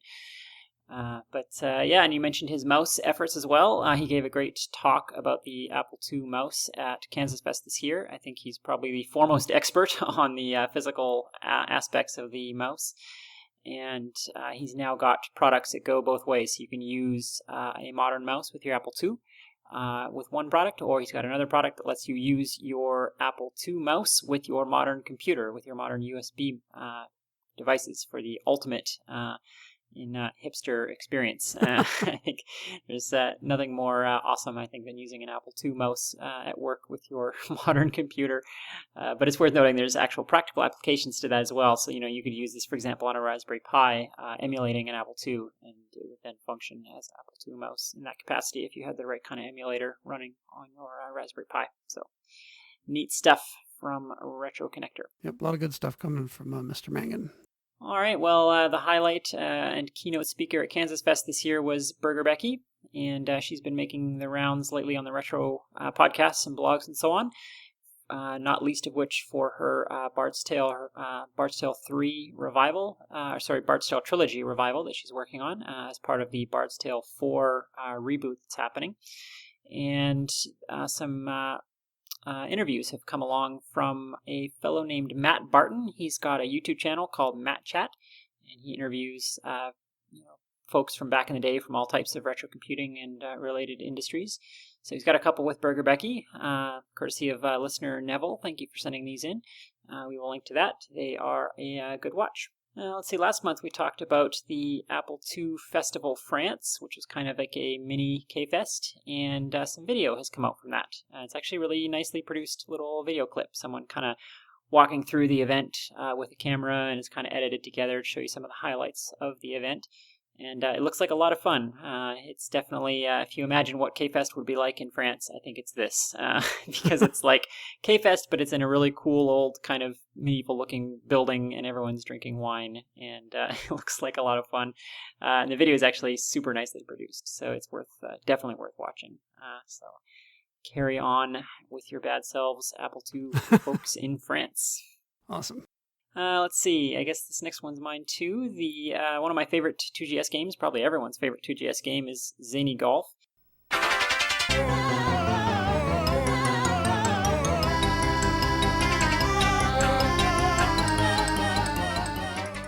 And listener Todd sent in a recent blog post from Matt Ownby, whose interview we featured with John Brooks recently here on the show. So Todd, I guess, Matt has been playing Zany Golf again, and I guess was getting frustrated with the difficulty. And so he reverse engineered Zany Golf, and he developed a hacked version of it that gives you unlimited strokes. So if you've been wanting to see more of Zany Golf and couldn't quite get the hang of it, then this might be the hack for you. I was a huge fan of this game. I played it to death, and I got so good at it that I actually could play through all the way. Did you play Zany Golf, Mike? I did not. Okay, so it has a quite, I guess, now legendary and amazing Easter egg in it. It has an entire hidden level in it, much like Marble Madness, which we talked about on the show recently. Zany Golf has one as well. And for anyone who doesn't know, on the allegedly the final level, the laser space kind of themed level, there's a place where, kind of hidden in one corner of the level, there's a mouse hole, and you can see the little mouse's red eyes blinking. And if you shoot the ball into that hole when the eyes are showing, then you get taken to a secret level. So just in case anyone, by this time surely everybody knows that, but just in case you didn't, there you go. Go do it. You find an awesome secret level. It's definitely worth playing. And this hack will make it even easier to get there. All right, so tell us about Jason Scott here. Mike, what's going on here? Okay, this is actually about a documentary called 8-Bit Generation, and we love our retro computing documentaries, and of course we have one of the best documentarians out there. Jason Scott has made a few of his own, and he's also been very supportive of the efforts of others. And back in 2000, maybe 11 or 12, the documentary 8-Bit Generation was announced, and this was described as the definitive documentary series about retro computing and retro gaming. All you wanted or needed to know about the 8-bit era is shown and told right here. More than 55 interviews, more than 110 machines, and coin ops, 12 hours of footage, and tons of extra content are the numbers of this must-have for every geek out there. And everybody was very excited when that was announced. And then around 2012, maybe mid-2012, the update stopped coming, and then the website went offline, and it seemed to be kind of a lost cause, and everybody went, aw. But Jason Scott, being the what's the right word here? He doesn't give up on things easily like this. we'll just put it that way. And he's a bulldog. So, right. And so he managed to track down the people who had worked on this, and it was kind of, what's going on? Is there anything I can do to help? And he coordinated with them and came up with a plan to resurrect the show, or to resurrect the documentary. And he's got a nice write-up on his ASCII.textfiles.com about what happened and where he's hoping it'll go. But it looks like maybe it'll be back, and so fingers crossed for that. Yeah, this is exciting. I think he said in interviews that this documentary is so beautiful and so well shot that it needed to see the light of day one way or another. And even if that meant, if it couldn't be finished, even if that meant just getting the rough cuts and the unedited content out there, he said he's so impressed with this that the world needs to see it. So that's really high praise coming from him, and very exciting. And if you are a documentary junkie, such as myself, then this is a must watch. So really, really happy that this has come back. In fact, a friend of the show, Ken Gagney, has talked about this recently on Retro Computing Roundtable, I believe, recently as well, that he backed the original Kickstarter for this and has now backed this one again. And apparently they've said, if I'm not mistaken, they've said that people who backed the original Kickstarter will actually get their copies of it if you write in and maybe write to them and make sure that they still have your records. But they do intend to actually honor the purchasers and backers from the original Kickstarter. So that's great news as well. Looks like, they're earnest folks there. They're not trying to screw anybody. It just, things just didn't go well for the first attempt at this documentary. But glad it's going to see the light of day one way or another. Yeah, it's very cool, especially in an era that we seem to have entered now where you never know whether you're going to see anything for your money on Kickstarter. There's been a spate of articles about people who have maybe not been intentional frauds have started out with the best of intentions, but for whatever reason never delivered on their products, and then just started in more Kickstarters. And so yeah, it's great to see that there's some follow through here. Yeah. Have you ever backed a Kickstarter, Mike? No, I have not. I have not either, and I'm kind of glad I haven't, honestly. I'm kind of intentionally not backing any of them, even though I see a lot of great ideas. I think it's especially common with consumer electronics types of products. You see tons and tons of Kickstarters for those, and probably 95% of them never go anywhere. And I think people just don't realize how difficult product development actually is, and manufacturing and so on. You see crazy 3D printer projects and crazy, magic other electronic devices with $100,000 Kickstarters or whatever, and I just look at those and think there's just no way. I mean, that's a tenth of what they're going to need to get this thing to market. But they just don't know that yet because they don't realize how difficult manufacturing and industrial design and so on actually is. It's a very long road from mock-up product that kind of works on my bedroom workbench, from that to product that can ship in the thousands and work in the real world. It's a much bigger gap than I think people realize. Yep. But a company that has a very good mastery of that gap, I guess, for lack of a better way to say that, is Ultimate Micro, and they are continuing to cause my head to explode. Tell us about their latest exploits, Mike. Yeah, so they're definitely full of some win and some awesome over there. They have announced the Idea 2C, which is That is the rebirth of the C drive, if you can believe that. Wow. This was an almost legendary device for a long time. We've talked about it on the show, in fact, in the past. This was a device that never quite made it out of the prototype stage at the tail end of the 2C, where it allowed you to put a hard drive inside your 2C. And I talked about it because I was particularly fond of how the original inventor had used the reset button by itself in tapping it in special patterns to control the device. And a couple of prototypes were made. In fact, one of the prototypes comes up on eBay periodically, usually for ridiculous money, but never sells. And few shows ago, we talked about a blog post that the inventor had written explaining the internals of how the device worked. And really, really awesome. And Ultimate Micro has stepped up and is cloning this thing. Now, is this another Kansas Fest Burger Becky benefit? Because I know that she talked about on our show having taken her C drive to Kansas Fest, and she had the drive itself was broken, but the board worked, and somebody else had a broken board, but the drive worked, and they were able to combine it into a working unit. And I know ROMs were ripped and things like that. Is this the end result of that? I don't think that actually happened at K-Fest, but I think, she has connected with people. Yeah, I think there's only 3 or 4 of these things in existence, and she had one, and she found someone else who had one, and they were able to combine them. And she wrote the ROMs for the original as well. And I'm not sure how much of that has contributed to this project. I know that, as usual, the challenge, I think, was cloning some of the custom silicon, the CPLDs and so on, these boards inevitably had 1 or 2 of these custom silicon chips that are needed usually to bamboozle the Apple II's memory management into making this device do what it needs to do. And so Ultimate Micro really seems to be good at that difficult aspect of this. So they have that down, and they are continuing to produce amazing products with this. So this is still in the kind of late development stages, but they've posted some photos of their progress on A2 Central. They've got real boards that appear to be working. So very exciting stuff. And yet another company that will be getting more of my money.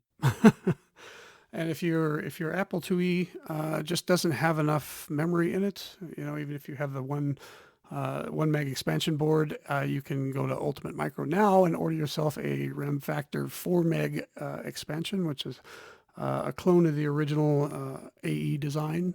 It says that, let's see, according to the post on A2 Central, the card is in final testing. And it appears to be working and will be shipping very soon to those who pre-ordered. So fingers crossed that that'll be available to the general Apple II buying public soon. Yeah, the RAM Factor was an awesome card, so glad to see that reborn. I think we called it the right thing this time. I think so. Is this a good time to do our corrections? Well, we got a couple other items here to hit. All right. So let's talk about John Brooks again. He's of course recently on the show with his interview about Rastan, and now he's doing some disk image nibble utilities. Is that right? Alex Lee posted on Facebook.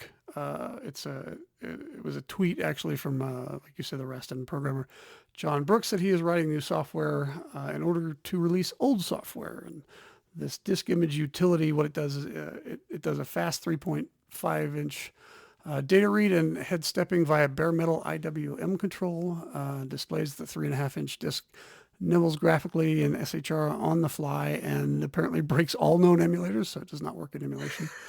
And I think the idea here is that I don't know if it's working yet, but I know the one of the end goals here is to allow imaging of copy protected disks, which we really haven't had in the Apple II world yet. So, and that's the bare metal IWM control stuff. Yeah, that's cool stuff. There's definitely a number of people working on directly imaging copy-protected disks, with essential disk duplicator cards, various hardware devices and things. And yeah, it's important to preserve that. Most of our software preservation is done through, the pirated copies of things. And 4AM. So, yeah, and of course 4AM. But yeah, I mean, copy protection was a big historical thing of historical significance, especially in the Apple II, where copy protection was such a incredibly deep and complex game of cat and mouse. A lot of other microcomputers, copy protection wasn't really a big deal because those machines that had those sort of smart peripherals like the Atari and the C64. There was copy protection, and there were crackers, but it wasn't nearly to the extent that it was on the Apple II, because of course the Apple II was entirely CPU-controlled disk access, and frankly, just much more advanced than those other machines. Sure, yeah, of course, that goes without saying, and but yeah, because of that direct CPU control of the disk all the way down to the bits, and what the head is doing, it enabled just crazy, complex, and sophisticated copy protection schemes, which then, of course, bred crazy, sophisticated crackers. But yeah, this is neat stuff, and glad to see more development in this area. We'll have to watch and see what comes out of this. All right, well, moving right along, we got an email from listener Wayne, who has developed a kind of modern reboot of the old Apple II pinball game called Raster Blaster, and so he sent us along a link to that, which we'll share in the show notes. Do you remember Raster Blaster, Mike? I do. I was a big fan of all those pinball games on the Apple II. David's Midnight Magic and Raster Blaster and Pinball Construction Set, all that stuff. So. Yeah, I was really into Pinball Construction Set. I didn't play much of the sort of canned pinball games, but Pinball Construction Set definitely pushed my buttons. Yeah, I think there's their blooper for this month.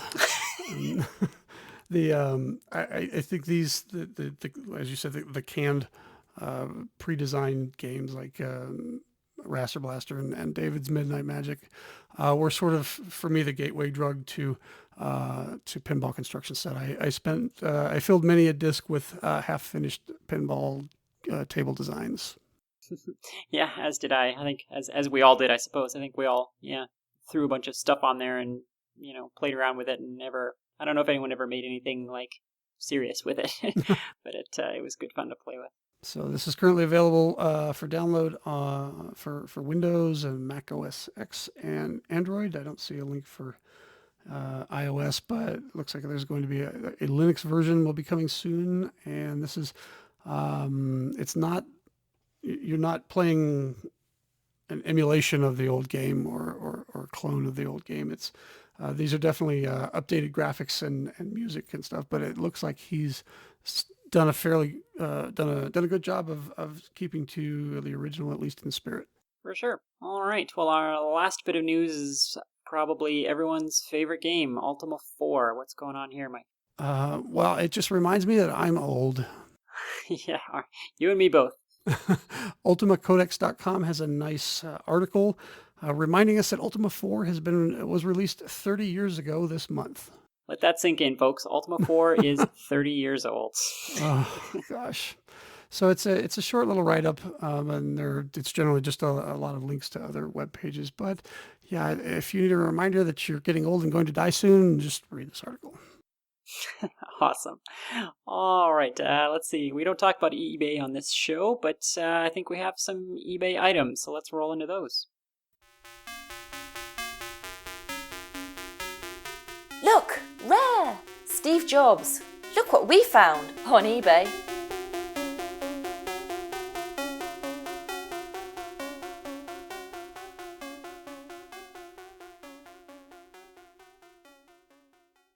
All right, so the first item actually isn't on eBay, but it is an auction item, so I put it there. So this is again, it's another Apple One computer, and it's being auctioned by Bonhams, I don't know. Bonhams, yeah. Yeah, and this was being described as in near perfect working condition. We mentioned in a previous episode Corey Cohen. He was profiled in the New York Times as being the guy who comes out and tests these things and cleans them up and makes sure that they're authentic for the auction houses. And he's put his stamp of approval on this as well.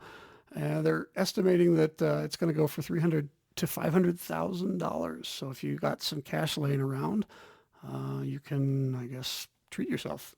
As big as that number is, it definitely represents a massive decline. They seem to have peaked. I mean, there was, at the height of them, they went for something 900,000 or something. I don't know if anyone over 1 million, but yeah, this is a far cry from the peak of Apple One mania. Yeah, there was a lot of talk, I think, when that one went for 900,000 about how soon it would break $1 million, and I don't think it ever did. This one is marked 01-0059 on the back in black ink, which indicates that it's part of that batch that was sold, the first 50 that was sold through the Byte Shop that we mentioned earlier. And it doesn't, let's see, I'm not seeing a lot of other stuff about this. Okay, here it is. So it was owned by Tom Romkey, who owned the Personal Computer Store in Florida and was an Apple Level 1 certified technician in 1981. And he's only used this thing once or twice, and he's had it the entire time, so it's original owners. So if you're looking for a pristine version, it even has the white ceramic 6502 on it, then this is the one to get. Cool. And is this one function? Do we know? Yeah, it's been verified as functional. Okay, cool. Well, out of my price range, but you never know. Well, other things in Apple history are also now starting to become more and more valuable. Looks like Apple II's, Rev Zero Apple II, I assume. These are rising in value, right? Yeah, they're getting up there. Obviously, the earlier serial numbers are going to fetch more money. Obviously, the more complete the computer is, the more money that's going to get if it's in working condition, if it's got the original chips that are, the date stamp, the date stamps on the chips are period correct. If the board number roughly matches the case number, if it's got the original power supply, all these things add value to it. But obviously the ones that are going to go for the highest prices, again, are the very first ones. And in fact, Apple II number 0005, or the serial number 0005, is being auctioned on eBay. Now, it's not really that computer anymore because it's been upgraded to an Apple II Plus over the years. And I guess the cover, the case cover is a different cover. It doesn't really fit right. So what you're really actually bidding on is the case and plate and base pan and keyboard. Those are the original pieces of 0005. The interesting thing about this one is that this is the Macintosh, wow. This is the Apple II that was described. It appeared in the Welcome to Macintosh documentary when they were talking about the very first Apple II retailer store. The guy's name, because I don't have the auction in front of me, I can't remember it, Wayne something. Apparently he passed away, and so his friend is auctioning this off. It's kind of sad, but you're not getting the board. I guess nobody knows where that is, and the cover is gone. So I don't know that it's going to go for the thousands and thousands of dollars that they're hoping that it will. But it is an interesting piece, at least because of that. It's one of the original ventless cases. So, and you really don't see those at all anymore.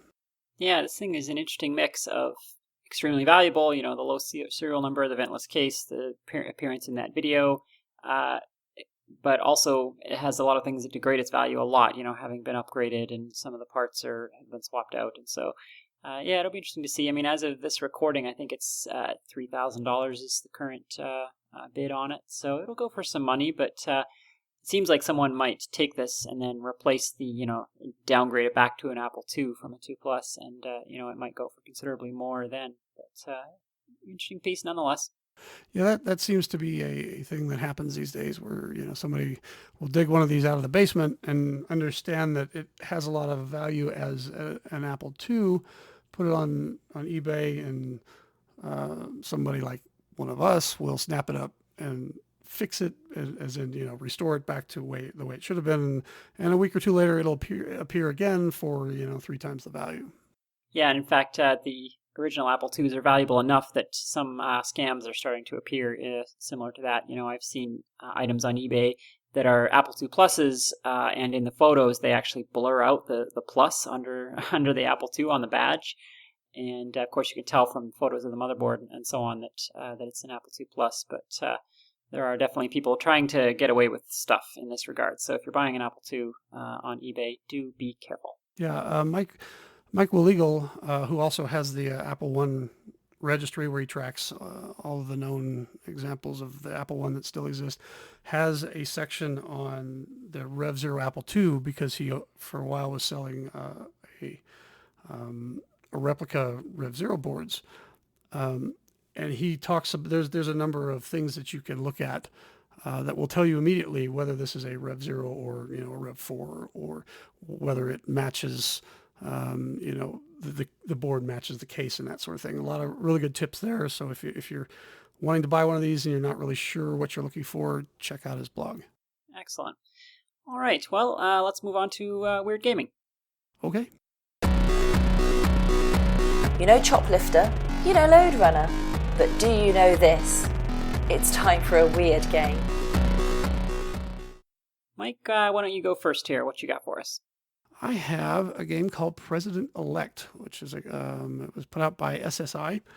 This is not actually a game that I was aware of back in the day, because SSI to me was tabletop wargaming on your Apple II, Battle of Antietam and things like that, which were great games. But I don't think I ever saw President-Elect anywhere in the stores. I don't really know why that is. It's a turn-based political simulation game released in 1981, and I guess is commonly thought of as the first commercially published political strategy game.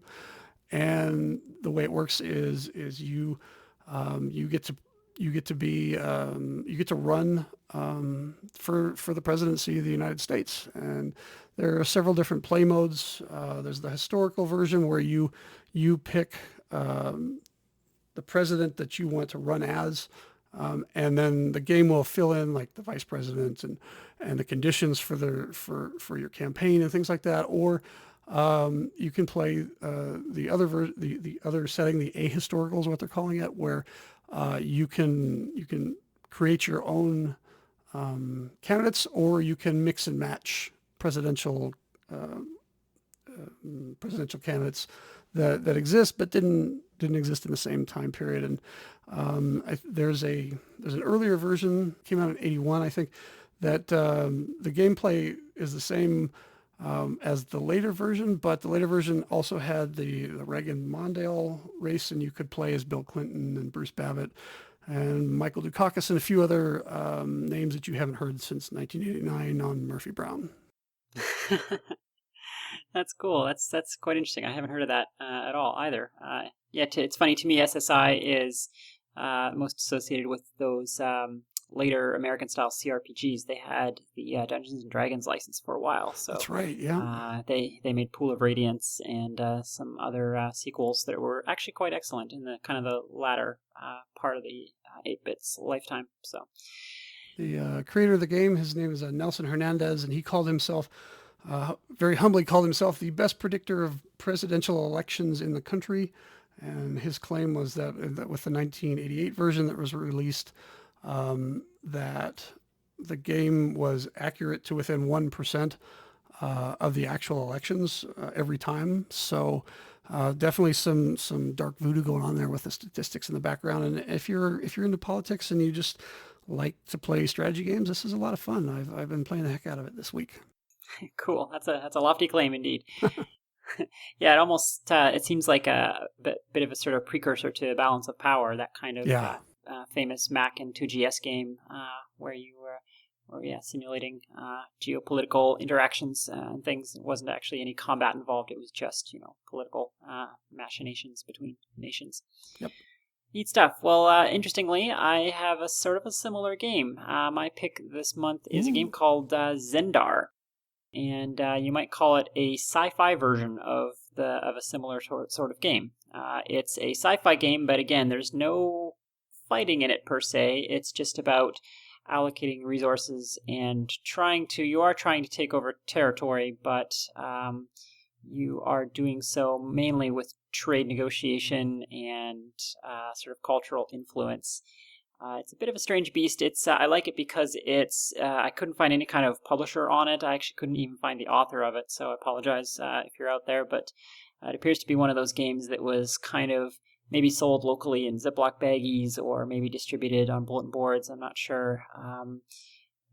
But it's relatively nicely produced for what appears to be a homebrew effort. It's got some nice high-res graphics. There's a map screen that you mainly interact with, and there's even some help screens. You can actually play this without the manual, which is unusual for games of the period. You can actually, you can kind of muddle your way through this thing, and so you're just sort of playing turns and trying to negotiate with the other countries and so on. So there's clearly some sort of elaborate math going on behind the scenes to decide when trade deals are good and when they're not, and when annexation is successful and when it isn't. So it's a game of numbers for sure. It's kind of like a very fancy looking spreadsheet. But if you like this sort of thing, it's one that you could probably pick up and suss your way through without the manual. It is on Virtual Apple, but it doesn't run on Virtual Apple. But if you download the disk image, it will run in Virtual Apple 2, of course, the local emulator for Mac that we all love. So I will link to that in the show notes as well. So give it a whirl if you're into something new and obscure. Great. All right. Well, we have a little bit of a tech segment this month, so let's roll into that. Fasten your seat bits and warm up your soldering irons. It's time to talk tech. So I've got kind of a nice article that came up on Big Mess of Wires, the site that's sort of famous in recent Apple II history for having, this is the fellow who added support to his floppy emu for the Mac. It's an SD card, or I forget if it's SD or compact flash, but he added support for the Apple II recently. And as sort of part of that, he kind of had to figure out, Apple II disk stuff.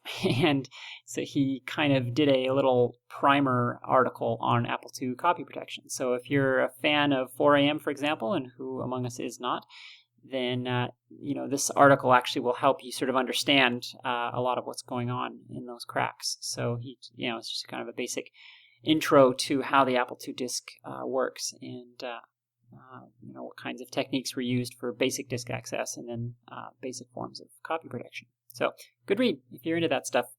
Yeah, I remember scouring the BBSs for Krakowitz's articles on copy protection techniques, and when I bought the senior prom card, it came with a couple of really thick manuals on the different known methods for copy protection and generally how you break them, and a tutorial on boot code tracing. So it's neat to see that this stuff is still being explored and enjoyed today.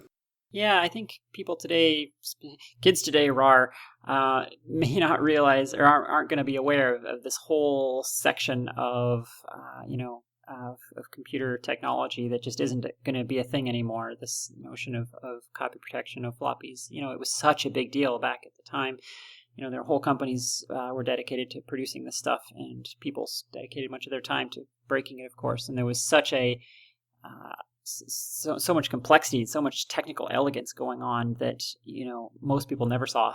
And I think that's why I love 4AM's cracks and stuff like this, because it's a window into that amazing world. How clever people were being, both in implementing these protection schemes and then in also breaking them. So it's I love seeing things like this that will help preserve that technical fascination. Sure. All right, well, we have quite a bit of feedback, so we better get started on that, shall we? You've listened to us talk. Now it's time to tell us what you think.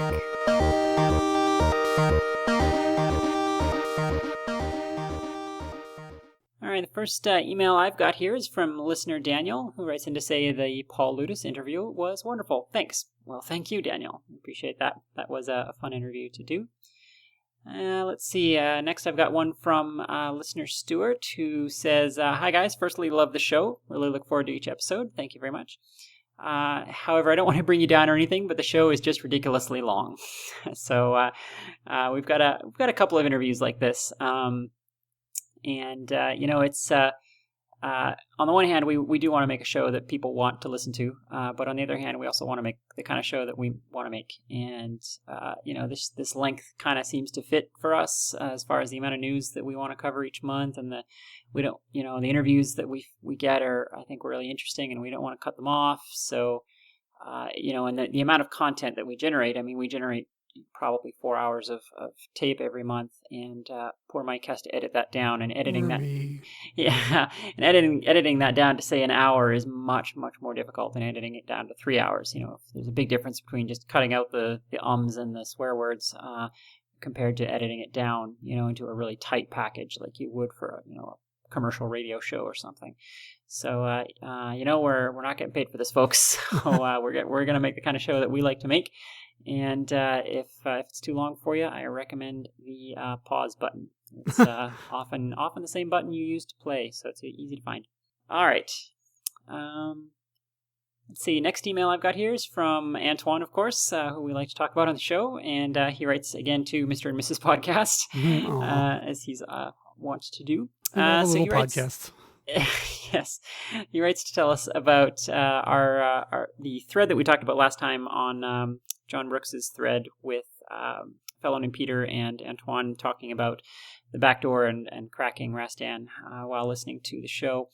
So there's been a bit of confusion there. So I had said that Antoine found a way to bypass the protection check, but to not really crack it. And so the actual challenge of cracking it for real, disabling the CRC and so on, was done by Peter. So I think we attributed it to Antoine. So that was our mistake. So Antoine wants to, make sure Peter gets that credit. He's really good, he says, and his posts at Hack the Apple are of a high level. So he says Antoine lost the challenge technically, but still lives well. And Peter is the man there. So awesome, Peter, nice work. And in fact, Peter wrote us in as well to sort of make sure that that was clear, because he's I guess doing a lot of cracking. He did the file-based Conan crack, Mr. Do and Karateka. Those file-based cracks are great for if you want to put these games on your hard drive, for example. But he doesn't put crack screens in, which is nice, similar to 4AM. So it's nice to give him credit where we can. So keep up the great work there, Peter. Let's see. And next message I have is from listener Carl, who says, hello from Amsterdam. Well, hello from Amsterdam. I have some friends there. I enjoy your podcast very much, but he also says it's too long. Please make it smaller. So yeah, Mike and I have talked a little bit about different formats that we could do. And honestly, there are some things that we could do breaking up the show into more pieces, but honestly, it's going to be a lot more work for us. And we struggle to get the show out once a month as it is. As you've seen recently, we've been late a couple times. So Mike and I are both very busy people, and this format that we're doing now is one that we're able to do in the time we have. I don't think people realize that making smaller content is actually often more work. But we do empathize with your pain. Yeah, for sure. We appreciate the feedback. We really do, and we want to make a show that people want to listen to. But it's also free, so we hope that people appreciate it. I listen to a lot of podcasts that are very long, and I don't mind just pausing and coming back later. The Televisionaries, for example, is one that I really like, and they're notorious for producing 6 or 7 hour episodes. And so I just listen to a little bit here and there. It works. So thanks for your patience, folks, with our format. We hope you'll continue to listen. Next email I have is from listener William. He's currently listening to episode 50. We talked about t-shirt options, and he recommends Teespring. And I've actually heard some other good recommendations for that service from other sources recently, so we may give that a shot, and who knows, maybe Open Apple t-shirts will be a thing after all. Let's see, next from listener Adam, who says, great show, always interesting to listen to Burger Becky. He says he loved my joke about Ken's new perfume, Retro by Gagne. Once again, I have to give credit to Carrington for that one. I ripped it off shamelessly, and apologies to Ken if he doesn't find that funny. Let's see, he's asking if anyone has tried repairing Apple RGB monitors rather than replacing them with LCDs. And that's a good question. We've talked a lot recently about Javier's conversions to LCD, and I think for the Apple RGB monitors, the more rare ones like the GS monitor and the Apple Color 100 for the Apple III, those are definitely worth repairing. And old monitors are actually definitely repairable. Frequently, all they need is replacing the capacitors in them. Sometimes they need, a new neck board or something like that. But he mentions that in the arcade hobby, that's actually quite common to just repair these things because they're basically unobtainium and quite valuable in the arcade machines. And while we're not quite there yet with the Apple II, these the basic composite monitors were produced in the gajillions, and there's no shortage of them. But certainly for the GS monitors and so on, repairing them is an excellent option. So thanks for mentioning that, Adam. If you Google, 2GS monitor repair, for example, you'll find lots of information on how to do that. It's really not very difficult. Let's see, listener Todd. We talked about him before earlier with his zany golf cheats. So thanks for sending that in. And yes, friend of the show, and Andrew Rohan writes in to mention, just to clarify that we talked about the GSOS updates for 602 and 603 last month, and how there was some confusion about whose contributions were included in those builds. And he just wanted to make sure that we knew that he was not directly involved in the content of it. So rest assured, we will pass that along. And if anyone else, as we said last month, had their content in there and was not acknowledged, let us know. We'd be happy to give credit where it's due. Let's see. Last one I have here is from listener Todd, who writes in to say thanks for another great show. And let's see. He says no matter how long the interview with Burger Becky is, it would have been too short. So that's how we feel the same way. If you're happy with the length of the show, let us know as well, so we can get a sense of how many people like the length and how many people don't. Let's see. And and he mentions that his initial email was bounced by our spam filter. So that'll certainly happen sometimes, folks. So if it gets bounced, just go ahead and write us again. Best address to reach us at is podcast@open-apple.net or feedback@open-apple.net. And we always love to hear from you. Mike, do you have any feedback? No, not direct feedback. I do have some, I guess this is an error correction based on feedback that we got on Facebook. So Sean Fahey, who is a big applied engineering fan and collector, posted to let us know that AE Plumman, cloned the RAM Express 2. I think I called it by something else. I think I claimed it was the ZRAM, I think. Right. And he also says that the AE clock will fit the Apple, AE, and Chinook 2C RAM expansion since they're all the same card. AE made a 2 meg expansion for the RAMWorks because I think I got the number wrong on that. And also a 512K one, he says. They also had 2 different video expansions for it, the Digital Prism, which was a CGA more or less, and the Color Link that had dual ports, one for digital, one for analog. And he said, I've heard people claim to have seen a 4 meg RAM expansion, but never seen one personally. Tony Diaz says he knows how to piggyback a 2 meg expansion to extend the RAMWorks beyond 3 meg. And then people followed up with someone said the RAMWorks 3 was someone else had cloned that, and there was I think that's actually Plowman that said that he cloned the RAMWorks 3 2 years ago, and now the third batch is what has the VGA adapter. So we made all kinds of errors on the clone cards, and we apologize, and we're just not going to use names anymore. We're just going to call them a card. That card was cloned in this card, and you have to figure out what we're talking about. Yes, thank you very much for everyone for writing in with those corrections. We do appreciate it. We want to be accurate here, and we are just idiots with microphones. So once again, we will fire our research department. It's hard to hire good help these days. Indeed. All right. Well, I think that about wraps it up for this month. Unless you have anything else, Mike. I do not. No. Thank you once again for podcasting with me, Quinn, and of course, thanks to Mike Westerfield for joining us and talking about the Byte Works, his time with the Byte Works, and the new collaboration with Ken to get Opus 2 out to everyone. For sure, yeah. And I guess I'll just wrap up by mentioning we also do have a Patreon set up now. So if you'd like to send a couple of bucks our way and help defer the hosting costs of the show, which are substantial, that would be much appreciated. So we'll have a link to that in the show notes. And until next month, we will see you all then. Bye, everybody. 3, 2, 1. Make Rockets, Down-to-Earth Rocket Science is a new book from Maker Media that shows you how to build and fly your own rockets while you learn the science behind making them fly higher and faster. Each rocket starts with detailed parts lists and step-by-step assembly instructions.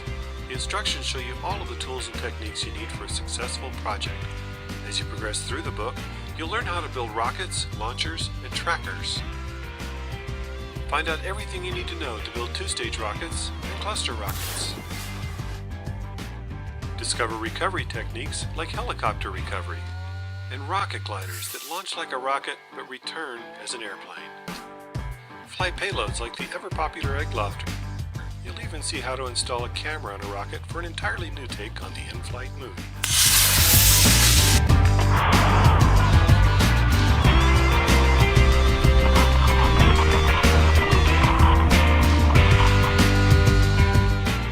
Build launch pads and launch controllers for single rockets or larger pads for schools and clubs.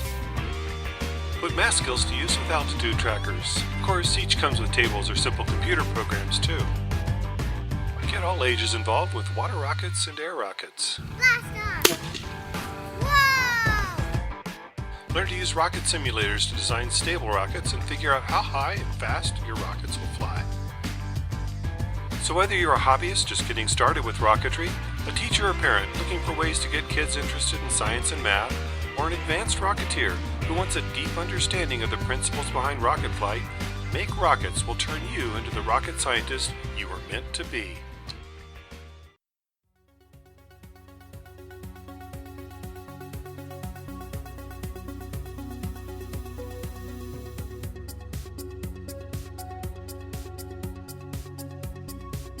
This has been the Open Apple Podcast. Subscribe to us in iTunes or visit us at open-apple.net, where you can browse our extensive catalogue of past episodes or read our blog.